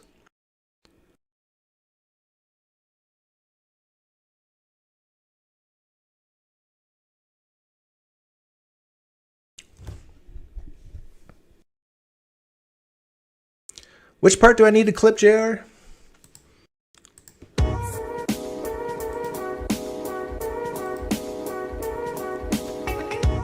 The poof or drown? As being a sophisticated thing to say, ask. Yeah, I do have mods. Jamie, the only mod here right now. And Travis, if you're listening, I put you in timeout because you just were clouding my chat with boom, boom, boom, boom. If you do like 3 in a row, if you're in the live stream chat and you do like 3 posts in a row before anybody else does anything, you're in danger mode.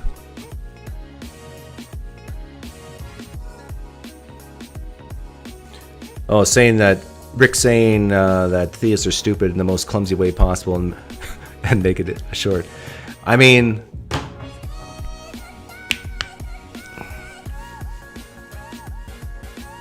yeah, I mean that was an embarrassment for him.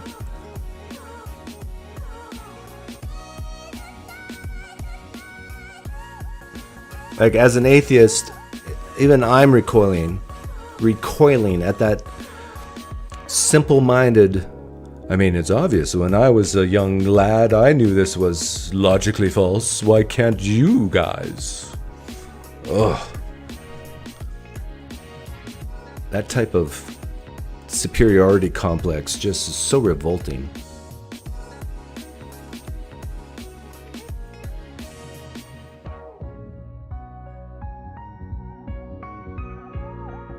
I found it interesting that the most important thing about politics is economics.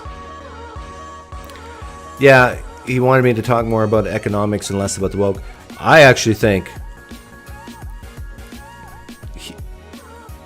I don't know. He said he agreed with me on the woke stuff and on the immigration stuff. It's just economics. I don't know if I believe him. And then when I brought up the monthly Treasury Report just an hour before he arrived. Ugh. You can't please everybody, I guess. Oh, Theist Thursday. Yeah, I'm a Pentecostal. I'll probably do Theist Thursday tomorrow. So we'll see you tomorrow. Poof.